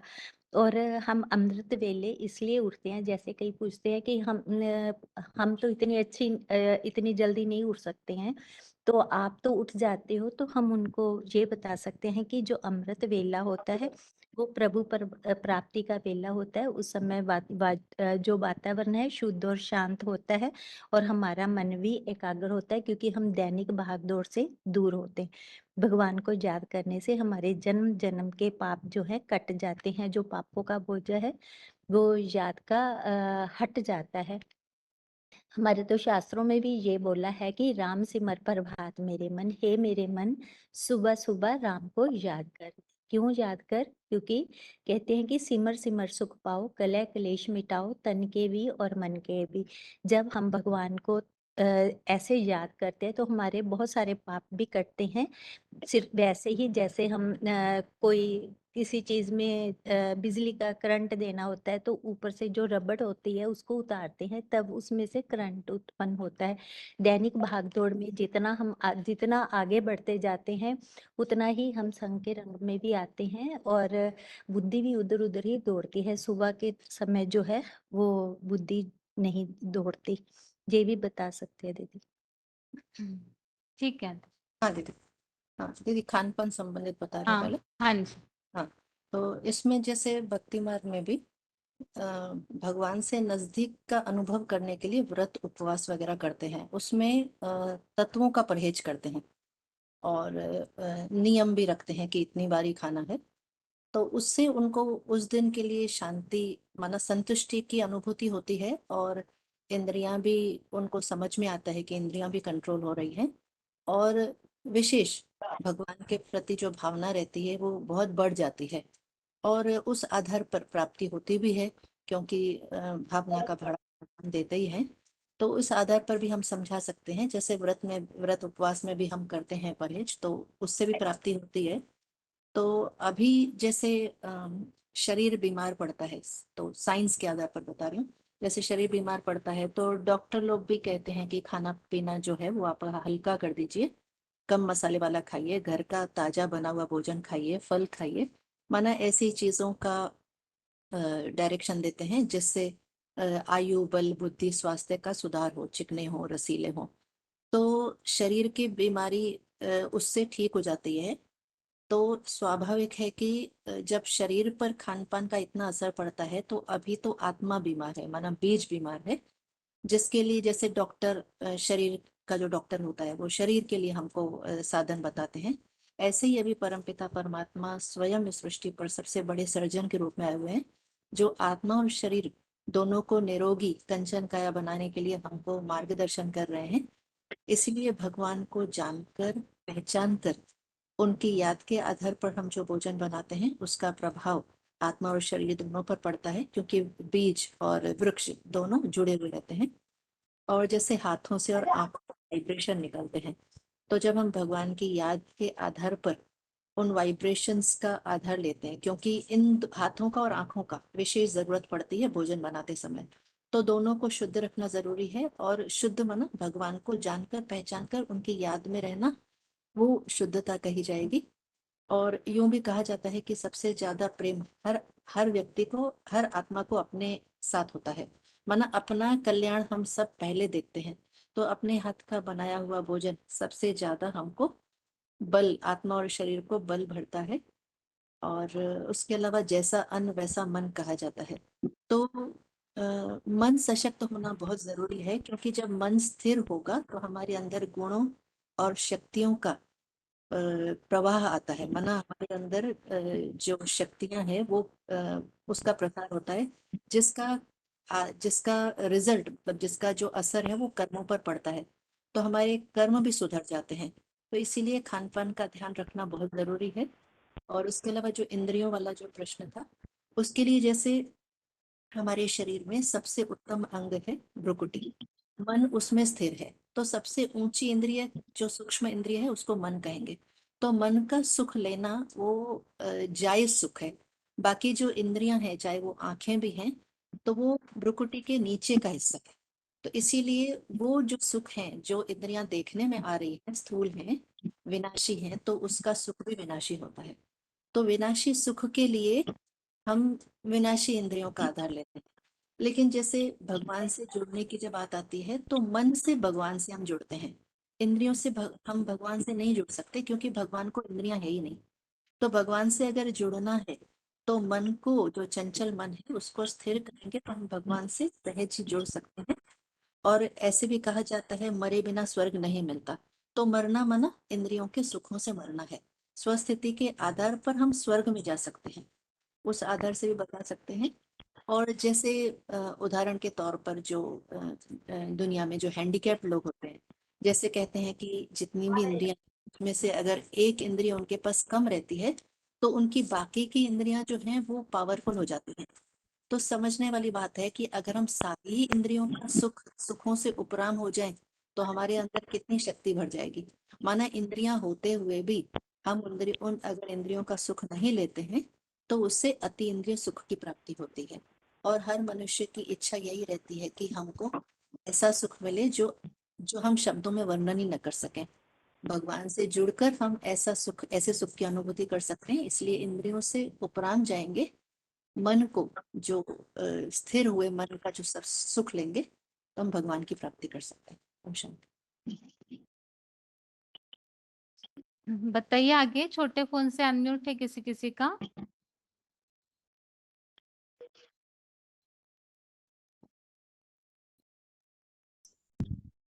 ओम शांति। हाँ जी। एक मुरली में ऐसे भी बाबा ने कहा है, बाबा बोले तुमने खाना पीना छोड़ा तो क्या किया।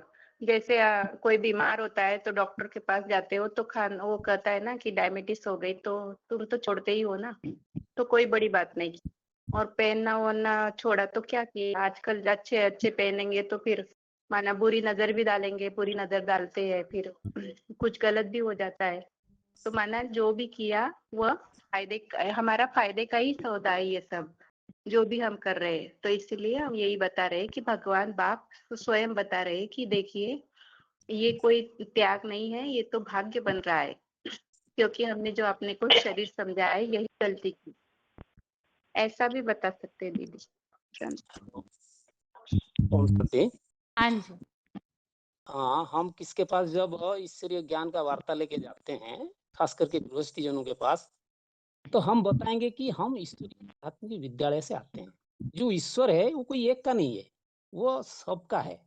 तो वो जो विधान बनाई है गीता विधान अनुଯାयी समझाए, वो सुने तो उसको अच्छी तरह हम समझा सकते हैं कि देखिए अर्जुन रूपी जो पुरुषार्थी है, वो ज्ञान यज्ञ में जब कदम रखता है, मतलब आप हो, हम हो, कोई भी हो, तो उसको पहले पहले पहले भगवान कभी नहीं बताया ये करूँ वो करूँ। तो भगवान ने जो लक्ष्य सामने रखा, क्या है हमारा गोल, क्या है? नर से नारायण बनना, नारी से लक्ष्मी बनना। प्राप्ति को तो हर कोई माने प्राप्त करना चाहता है, लेकिन उसके लिए जो पुरुषार्थ करना पड़ता है, कर्म करना पड़ता है, उसके लिए प्रायोरिटी देना चाहिए। कोई भी चीज आप भी संसार में प्राप्त करते हो, उसीलिए कुछ करते हो ना, अपने आप मिल जाता है, करना ही पड़ता है। तो ये विद्यालयों में जो ज्ञान शिक्षा दिया जा रहा है, वो सबके लिए, आपके लिए भी, हम के लिए, सबके लिए बराबर है। भगवान कोई एक के लिए नहीं आया है। तो इसीलिए अर्जुन रूपी पुरुषार्थियों को, हम सभी को पहले ये युद्ध भूमि का क्षेत्र दिखाते हैं। मतलब आज की दुनिया जो 500-700 करोड़ है, वो स्थिति क्या है अभी, कैसे रहन सहन, खान पान, आचार विचार, व्यवहार कैसे चल रहा है। तो अर्जुन तो पहले आगे देखा, युद्ध क्षेत्र को निरीक्षण किया, सबका मुख रूपी माने मुख से जो शंख से जो ध्वनि हुआ उसको भी सुना। सुनने के बाद वो फिर युद्ध करने के लिए, ये कौन सा युद्ध है आपको ये पहले समझना पड़ेगा। ये कोई हिंसात्मक युद्ध भगवान नहीं सिखाया। आज के साधु संत महात्मा जो गुरु से आते हैं, संन्यास माने आते हैं दुनिया में, वो कोई हिंसा करना, चोरी करना, लूटना पीटना नहीं सिखाते। भगवान तो सर्व आत्माओं का पिता है, सबको वो धारण किया है, सबके अंदर वो सुख शांति प्रेम पवित्रता भरने आया है। इसलिए वो जो बात सिखाते है वो सबके लिए ग्रहणीय है। इसीलिए माने ये गीता जो है वो सर्वमान्य शास्त्र है, सारा विश्व धर्म इसको स्वीकार किया है। उसके अंदर जो एक अर्जुन को दिखाया, एक प्रतीकात्मक एक चित्र दिखाया, और सबके लिए लागू होता है। उसमें अर्जुन जब युद्धभूमि में जाता है, वो निरीक्षण करता है, क्या देखता है पहले, वो क्यों उनके हाथों से शस्त्र, ज्ञान शस्त्र, जो ज्ञान शस्त्र को धारण करके आया था, कि अपने इंद्रियों के अंदर जो समूचे इंद्रियां है, वो इंद्रिया से जो बदबू निकल रहा है।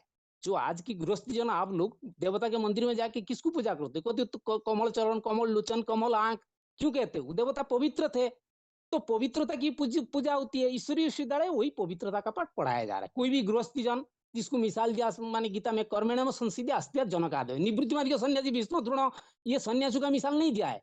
क्यों माने आपका जनक ऋषि का क्यों मिसाल दिया? वो पवित्र परम पवित्र मार्ग को धारण करने वाला। तो इसीलिए हम उसी मार्ग में चलने वाले। तो इसीलिए हमको देखना है, अभी निरीक्षण करना है, हमारे इंद्रिय से तो कोई बदबू नहीं निकल रहा है। जैसे अर्जुन को बताया, दुष्टे में सोजनम कृष्ण युजोस्सु समुपस्थितम सिदंती मम गात्राणि मुखच परिश्रुतंती वेपतुष्ट शरीर में लुमहर्ष से जायते। अर्जुन का जो अंग शिथिल हो रहा है, मुख सूख रहा है, शरीर में जो माने उसका रोंगुट है वो खड़े होते जा रहा है। मतलब जिनके साथ वो 63 जन्म से नाता रिश्ता निभाया, मतलब जिनके संगी संबंधी में रहा, काम क्रोध लोभ मोह अहंकार, जिसको दुर्योधन दुशासन के नामकरण में दिया गया, वो चारित्र का संकेत माने नाम दिया गया है। लेकिन वो सारे अपने शरीर के अंदर जो इंद्रिया का विकृतिपन का कार्य कुशलता है, तो उसको नियंत्रण करने की बात है। इसीलिए बताया, गांडीव संशस्त्र हस्ता त्यक्तचैव परिधाते न च शक्नुमे वस्तातु भ्रमति वचमे मन। मतलब पुरुषार्थ रूपी अर्जुन बुद्धि रूपी हाथ से उसका गांडीव गिरता जा रहा है, मन चकरा सा रहा है। न चस्त्रे अनुपश्यामि हत्वा स्वजनम आवे न कांखे विजय कृष्ण न च राज्य सुखानि च। मतलब अपने दही की इंद्रियों को जो सुख भोगता है, 63 जन्म से भोग करके आया है, आप भी भोगे, हम ही भोगे, सारी दुनिया अब भी भोग रहे। देखो सबका इंद्रिय द्वार से सब वही कर्म कर रहे हैं। तो 5 ज्ञानेंद्रिय प्लस 5 कर्मेंद्रिय, वो सुख को मारकर दबाकर विजय पाके स्वर्गीय सुख जो, वो किसी को नहीं दिखाई देता। आपको दिखाई देता? मैं कहूंगा आप ये तपस्या करो, आप लक्ष्मीनारायण बन जाओगे, दिखाई दे रहा है आपको? नहीं दिखाई देता। क्यों नहीं दिखाई देता?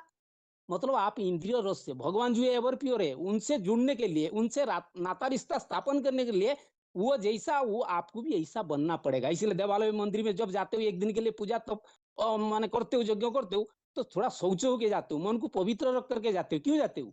तो इसी प्रकार ईश्वरीय विश्वविद्यालय में जो पढ़ाई पढ़ाया जा रहा है, ये पवित्रता का पढ़ाई है।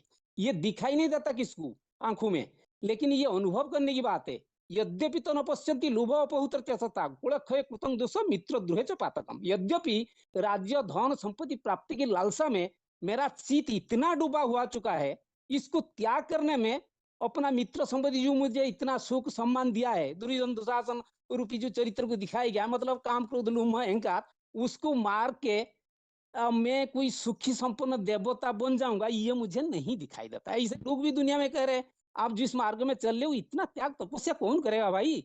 हैं, भले हमारे सामने नहीं कहते, बाद में कहते, पीछे कहते, हमारे जो सराउंडिंग चतुर्पाश्य में रहते हैं जो आत्मसुजन, वो भी कहते हैं मार्ग तो सही चुना है आपने, लेकिन इसमें चलना टू मच डिफिकल्ट है हमारे लिए, क्योंकि ये दुनिया में चिराचरित ढांचा से चल रहा है, हम कैसे इसको त्याग देंगे? महाभारत की ये जो इंद्रिय सुख भोगने की इच्छा करना इतना गहरा प्रभाव पड़ा है समाज के ऊपर, इससे लड़ाई करना ये कोई मासी की घर की बात नहीं है। मतलब सब भोगी बन चुके हैं, तो माने भोगी आत्माओं से जो पाप, दुराचार, व्यभिचार, भ्रष्टाचार बढ़ा है समाज में, जिसके आधार पर आज कुल का स्त्रियां प्रदूषित हो चुके हैं और वर्ण संकर, कुलनाशक पंजाब बिछुटी नंद जैसे बन रहे, ये बात क्या आपको दिखाई नहीं दे रहा? आज की बच्चे कैसे कर्म कर रहे, कैसे कुकृत्य कर रहे, छोटे पन से दारू शराब पी रहे, कितना हत्या, लुंठन, व्यभिचार, दुराचार समाज में बढ़ रहा है, वो तो स्वीकार करेंगे, हाँ ये चीज तो हो रहा है। फिर तो उस चीज को जानते हुए, देखते हुए यदि आप उसी चीज को करोगे, रुकोगे नहीं, थमाओगे नहीं, फिर गति क्या होगा आपका बताइए आप? यही बात तो अर्जुन को दिखा रहे, कुछ नहीं कर रहे भगवान, पहले अध्याय में सिर्फ उसको दिखाया कि अर्जुन ने देखा, क्या क्या चीज देखा। तो आज भी आप अनुभव करो, ये जो पुरुषार्थ सहित ज्ञान बांध को आप छोड़ के बैठ जाते हो, मतलब ये ज्ञान आप बुद्धि में नहीं बैठाते हो, ये ज्ञान दिव्य ज्ञान है, अनु का त्रिकालदर्शी परमपिता परमात्मा का ज्ञान है। इस ज्ञान को आप जीवन में धारण करोगे, माने आपका जन्म जन्म का जो पाप है वो तो विनाश हो जाएगा, इंद्रिय सुख समृद्धि में आगे बढ़ेगा आपका। अर्जुन रूपी पुरुषार्थी के ऊपर इंद्रियों को संयमित करने का जो बात बताई गई, उसमें प्राप्ति क्या दिखाएगा ना, विष्णु पद सहित अखंड भूमि सुराज्य, परम पवित्र निष्कंटक दैवी सुराज्य। ये बात आज की दुनिया में किसी को दिखाई नहीं देता है। गीता में ये बताया, अर्जुन भी वही बात कह रहा है, नहीं प्रपश्यामि मम अपनुधात ये तो सुखम इच्छा इंद्रियाणाम अवाप्य भूमो स्वपुत्र रुद्धम राज्य सुराणाम चौपी आधिपत्यम। अर्थात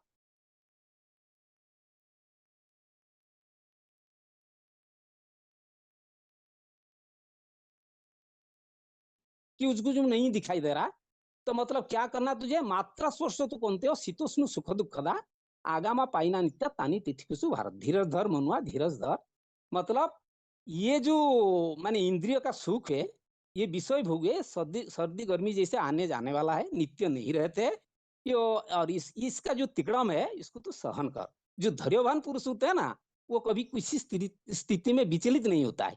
यही न व्यथंतते पुरुष पुरुषस्रव सम दुख सुखं धीर सु अमृतत्वाय कल्पते। मतलब जो धैर्यवान पुरुष होता है, हर स्थिति परिस्थिति को मुकाबला करने में सामर्थ्य होता है, तो वो फिर अविनाशी माने परम पद विष्णु पद को प्राप्ति कर सकता है।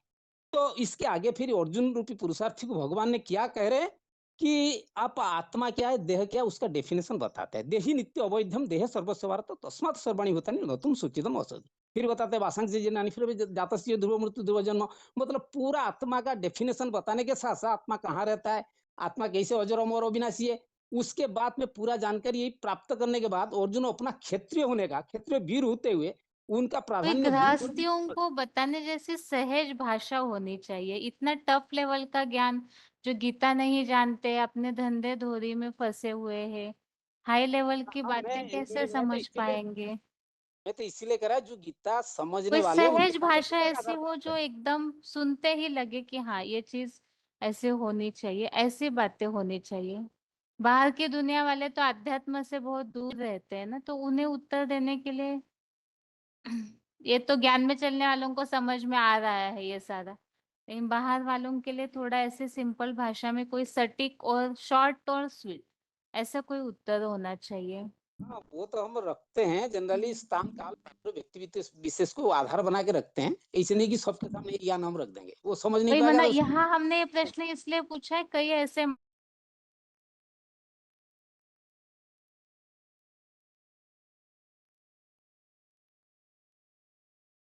जिससे अज्ञानी लोग संतुष्ट हो जाए, ऐसे कोई उत्तर होना चाहिए। हाँ, जो माताएं भाई लोग अभी बताए मंदिर में जैसे जाते हैं, उन कैसे जाते हैं, तो और खान पान के बारे में हम क्यों याद करके, माताएं जो बताए कैसे याद करके हमारा माने पवित्र भोजन कैसे होगा, उसके बारे में रख सकते हम, रखते हैं। ऐसे नहीं नहीं रखते, मैं थोड़ा गीता के आधार पर बनाया था ना, इसलिए मैं बोल रहा था। हाँ नहीं तो चलेगा, मतलब अभी हमारा प्रश्न मूल तो ये था कि थोड़ा ऐसे उत्तर के आइडिया सभी को आए, इस हिसाब से कोई शॉर्ट उत्तर चाहिए।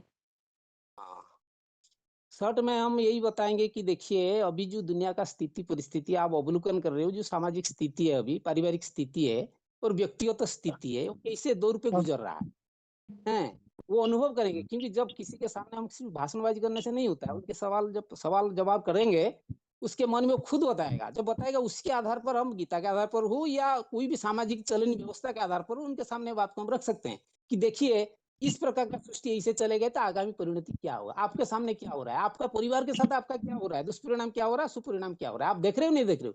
तो भगवान तो आके ईश्वरीय विश्वविद्यालय में जो ये पढ़ाई पढ़ा रहे हैं, ये पढ़ाई के आधार पर, ये ज्ञान के आधार पर आप खुद को अनुभव करोगे मैं अभी किस लेवल पे कहाँ पे खड़ा हूँ, मैं कैसे अपने को बदल सकता हूँ। ये इंद्रिय का रुकना, इंद्रियों में स्वयं करने की क्या जरूरत है। आज की दुनिया में जो इंद्रिय स्वयं करते हैं साधु सन्यासी वगैरह, वो तो हॉट पूर्वक करते हैं। हॉट पूर्वक करना सबके लिए संभव नहीं है। कोई जंगल में जाते हैं, कोई घर परिवार बाल बीवी को छोड़ देते हैं, क्या बताओ ये सही है? ये रास्ता भगवान बताया, बाल परिवार को छोड़ दो। जिनको भरण पोषण करना हम दायित्व निभाया था, जिस परिवार से हम जन्म हुआ था, हमारे उसके प्रति हमारा रेस्पॉन्सिबिलिटी नहीं है क्या? ये छोड़ के भाग जाएंगे हम, उनको फिर कौन देखभाल करेगा, उनका अवस्था क्या होगा? तो मतलब भगवान जो पवित्र और परम पवित्र मार्ग का रास्ता बताया, उस पथ पर हम टिक के रहना है। टिक करके हमारा खान पान, आचार विचार, व्यवहार कैसे ईश्वरीय धारणा के आधार पर चलेगा, उसको हम विस्तार तरीके से बता सकते हैं, इसे नहीं कि नहीं बताएंगे, लेकिन मैं थोड़ा इसके आधार पर बनाया था। ठीक है। आगे बताइए। अगले फोन अनम्यूट है, छोटे फोन हेलो। से। हाँ जी। हेलो ओम शांति बहन जी, हाँ 5183 बाबा ने बताया। अरे हम मन भक्ति मार्ग वाल से ऐसे बोलना है, आप लोग सिर्फ एक जन्म के लिए व्रत लेती हो, एक दिन के लिए कुछ खाने छोड़ देती हो, कुछ व्रत लेती हो, वो एक जन्म के लिए है ना। एक दिन करने से एक जन्म के लिए प्राप्ति मिलता है। हम एक जन्म भगवान आकर के अभी हमको बोल रहे हैं, ये अनेक जन्म आप लोग लेते लेते है सब कुछ काटे आए, सब कुछ करते आए, सारे करते आए। अभी ये लास्ट जन्म है। अब तुम्हारा ये लास्ट जन्म है। ये लास्ट जन्म में कुछ मतलब इस जन्म को व्रत लेने से अनेक जन्म को हमको प्राप्ति मिलता करके भगवान आकर के बोल रहे हैं।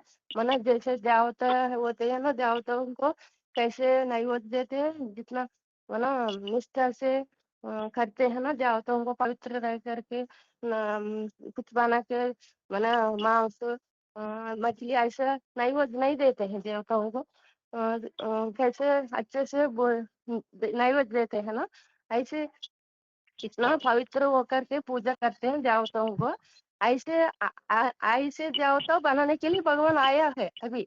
ऐसे देवता बनाने के लिए हम इतना निष्ठ होकर के एक जन्म व्रत लेने से, लास्ट जन्म है ना, ये लास्ट जन्म में व्रत लेने से अनेक जन्म को हम प्राप्ति मिलेगा, ऐसे करके बोल सकते हैं ना बहन। आगे बताइए। अगला फोन अनम्यूट है। हेलो। हाँ जी। हेलो। हाँ जी। हाँ हाँ। अभी ब्रह्मा, ब्राह्मण, ब्रह्म मुहूर्त, ब्रह्मचर्य, ब्रह्मा भोजन, इनसे हटकर और आगे बात कर रही हूँ इंद्रियों की तरफ। जैसे कि ब्राह्मण जीवन में अभी हम भगवान के बच्चे बने हैं, मतलब बहुत बड़े बाप के बच्चे हैं। तो जैसे दुनिया में बड़े बाप के बच्चे होते हैं तो उनके लिए कुछ रिस्ट्रिक्शन होता है। ऐसे भी हम अगर भगवान के बच्चे बने हैं तो हमको अपना खाना पीना, रहना सहना, वाचा, मन, वचन, कर्म, इनमें शुद्धि लानी है।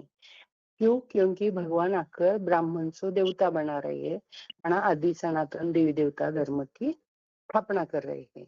तो हम तो मंदिरों में जब जाते हैं तो देखते हैं तो देवताओं के लिए भी कमल पद्म, कमल पुष्प कहते हैं। तो इन्होंने ये बनाया कब? शिवलिंग में शिवलिंग की पूजा होती है, तो ये सब बनाया कब? तो ये अभी संगम युग है। जैसे कि अभी पुरुषोत्तम मास हो गया, तो पुरुषोत्तम मास में हमने कितना अपने स्वयं के ऊपर नियम लगाए, क्योंकि हमें भगवान से मिलना है। तो ये तो स्वयं भगवान साकार में आए हुए हैं और वह यह सहज राजयोग और ज्ञान की पढ़ाई पढ़ा रहे हैं।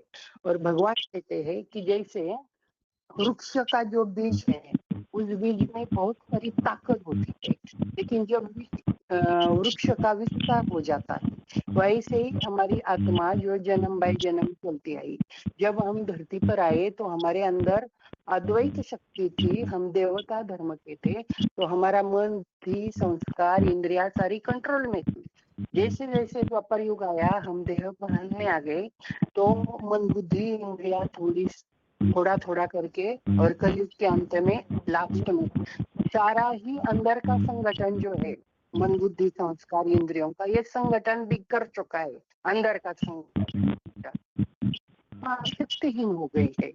तो आत्मा को शक्तिशाली बनाना है, तो मन बुद्धि संस्कार इंद्रिया, जो बोला है 7 कर्म इंद्रिया, 5 ज्ञानेन्द्रिया और मन बुद्धि संस्कार, यह जो अस्ता व्यस्त पड़ी है, तो इसको इकट्ठा कैसे करना है?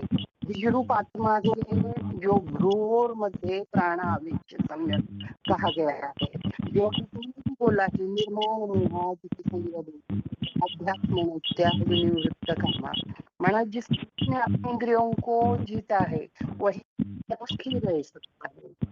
और इंद्रिय जीत जगत जीत, काम मन जीत जगत जीत, ये जो बोला है, तो ये अभी का ही समय है। इसी समय भगवान आकर हमें इंद्रिया मन बुद्धि संस्कारों यह ज्ञान और योग रोज हमको पढ़ा रहे हैं। इसलिए हम इस विद्यालय में जा रहे हैं, क्योंकि अगर आत्मशक्ति को एक बनाना है, स्वयं स्थिति में स्थित करना है, स्वावलंबी बनाना है, तो ये सब नेचुरल है कि को पढ़ने हमारा 5000 साल के लिए अपना स्वयं के ऊपर उठना हो जाएगा। 5000 साल तो आत्मा गिरती चली आएगी, अभी यह समय है तमो प्रधान से का। तो ये जो रिस्ट्रिक्शन है भोजन का, खाना पीना, हमारा जो भी ब्राह्मण जीवन का दिनचर्या है, तो ये सिस्टम है जो हम अपने इंद्रियों को रोज दैनंदिन कार्य में ऐसे लगाएंगे, ताकि सतयुग त्रेता युग में तो 2500 साल तक आत्मा को ये संस्कार अभी डालने हैं। अभी संस्कार डालेंगे तो 2500 साल तक वहां न कचहरी न पुलिस, क्योंकि यहाँ जो गीता शास्त्र विधान अनुसार अपने इंद्रियों को मन बुद्धि को चलाएंगे, तो वहाँ सुशासन और स्वशासन होगा। जैसे कि देवताओं के विष्णु चतुर्भुज के भी हाथ में दिखाते हैं शंख चक्र गदा पद्म, वास्तव स्वयं का दर्शन करने के लिए, माया के लिए है। ये जो भी आध्यात्मिक चित्र है, ये अभी बन रहे हैं, अभी प्रैक्टिकल में हम इसे धारण करें। स्वयं भगवान आकर हमको बता रहा है कि आप देवता थे, देने वाले थे, और अभी आपको फिर से ऐसा बनना है। जो अष्ट शक्तियां हमारी बिखरी हुई है, जो दैवी गुण हमारे बिखर रहे हैं, वो अभी सब बीज में मौजूद है, लेकिन स्मृति और विस्मृति का ड्रामा है। जब हमें ये स्मृति आ जाएगी कि हम ही पूज्य देवता थे, हमको ही फिर से पूज्य देवता बनना है, और देवी देवता सनातन धर्म की स्थापना में हमें भगवान को सहयोग देना है। तो ब्राह्मण को तो ये सारा आचरण करना है। ये तो सारी बातें माता जी ने बताई है। ठीक है माता जी। ओम शांति। हेलो हाँ जी। हेलो हाँ जी। दीदी रोल नंबर 28 बना रहा है। माता जी एक्चुअली अभी टाइम हो गया है अगले क्लास का, तो आप शाम के क्लास में एक बार हाथ उठाइएगा। ठीक है। ठीक है दीदी।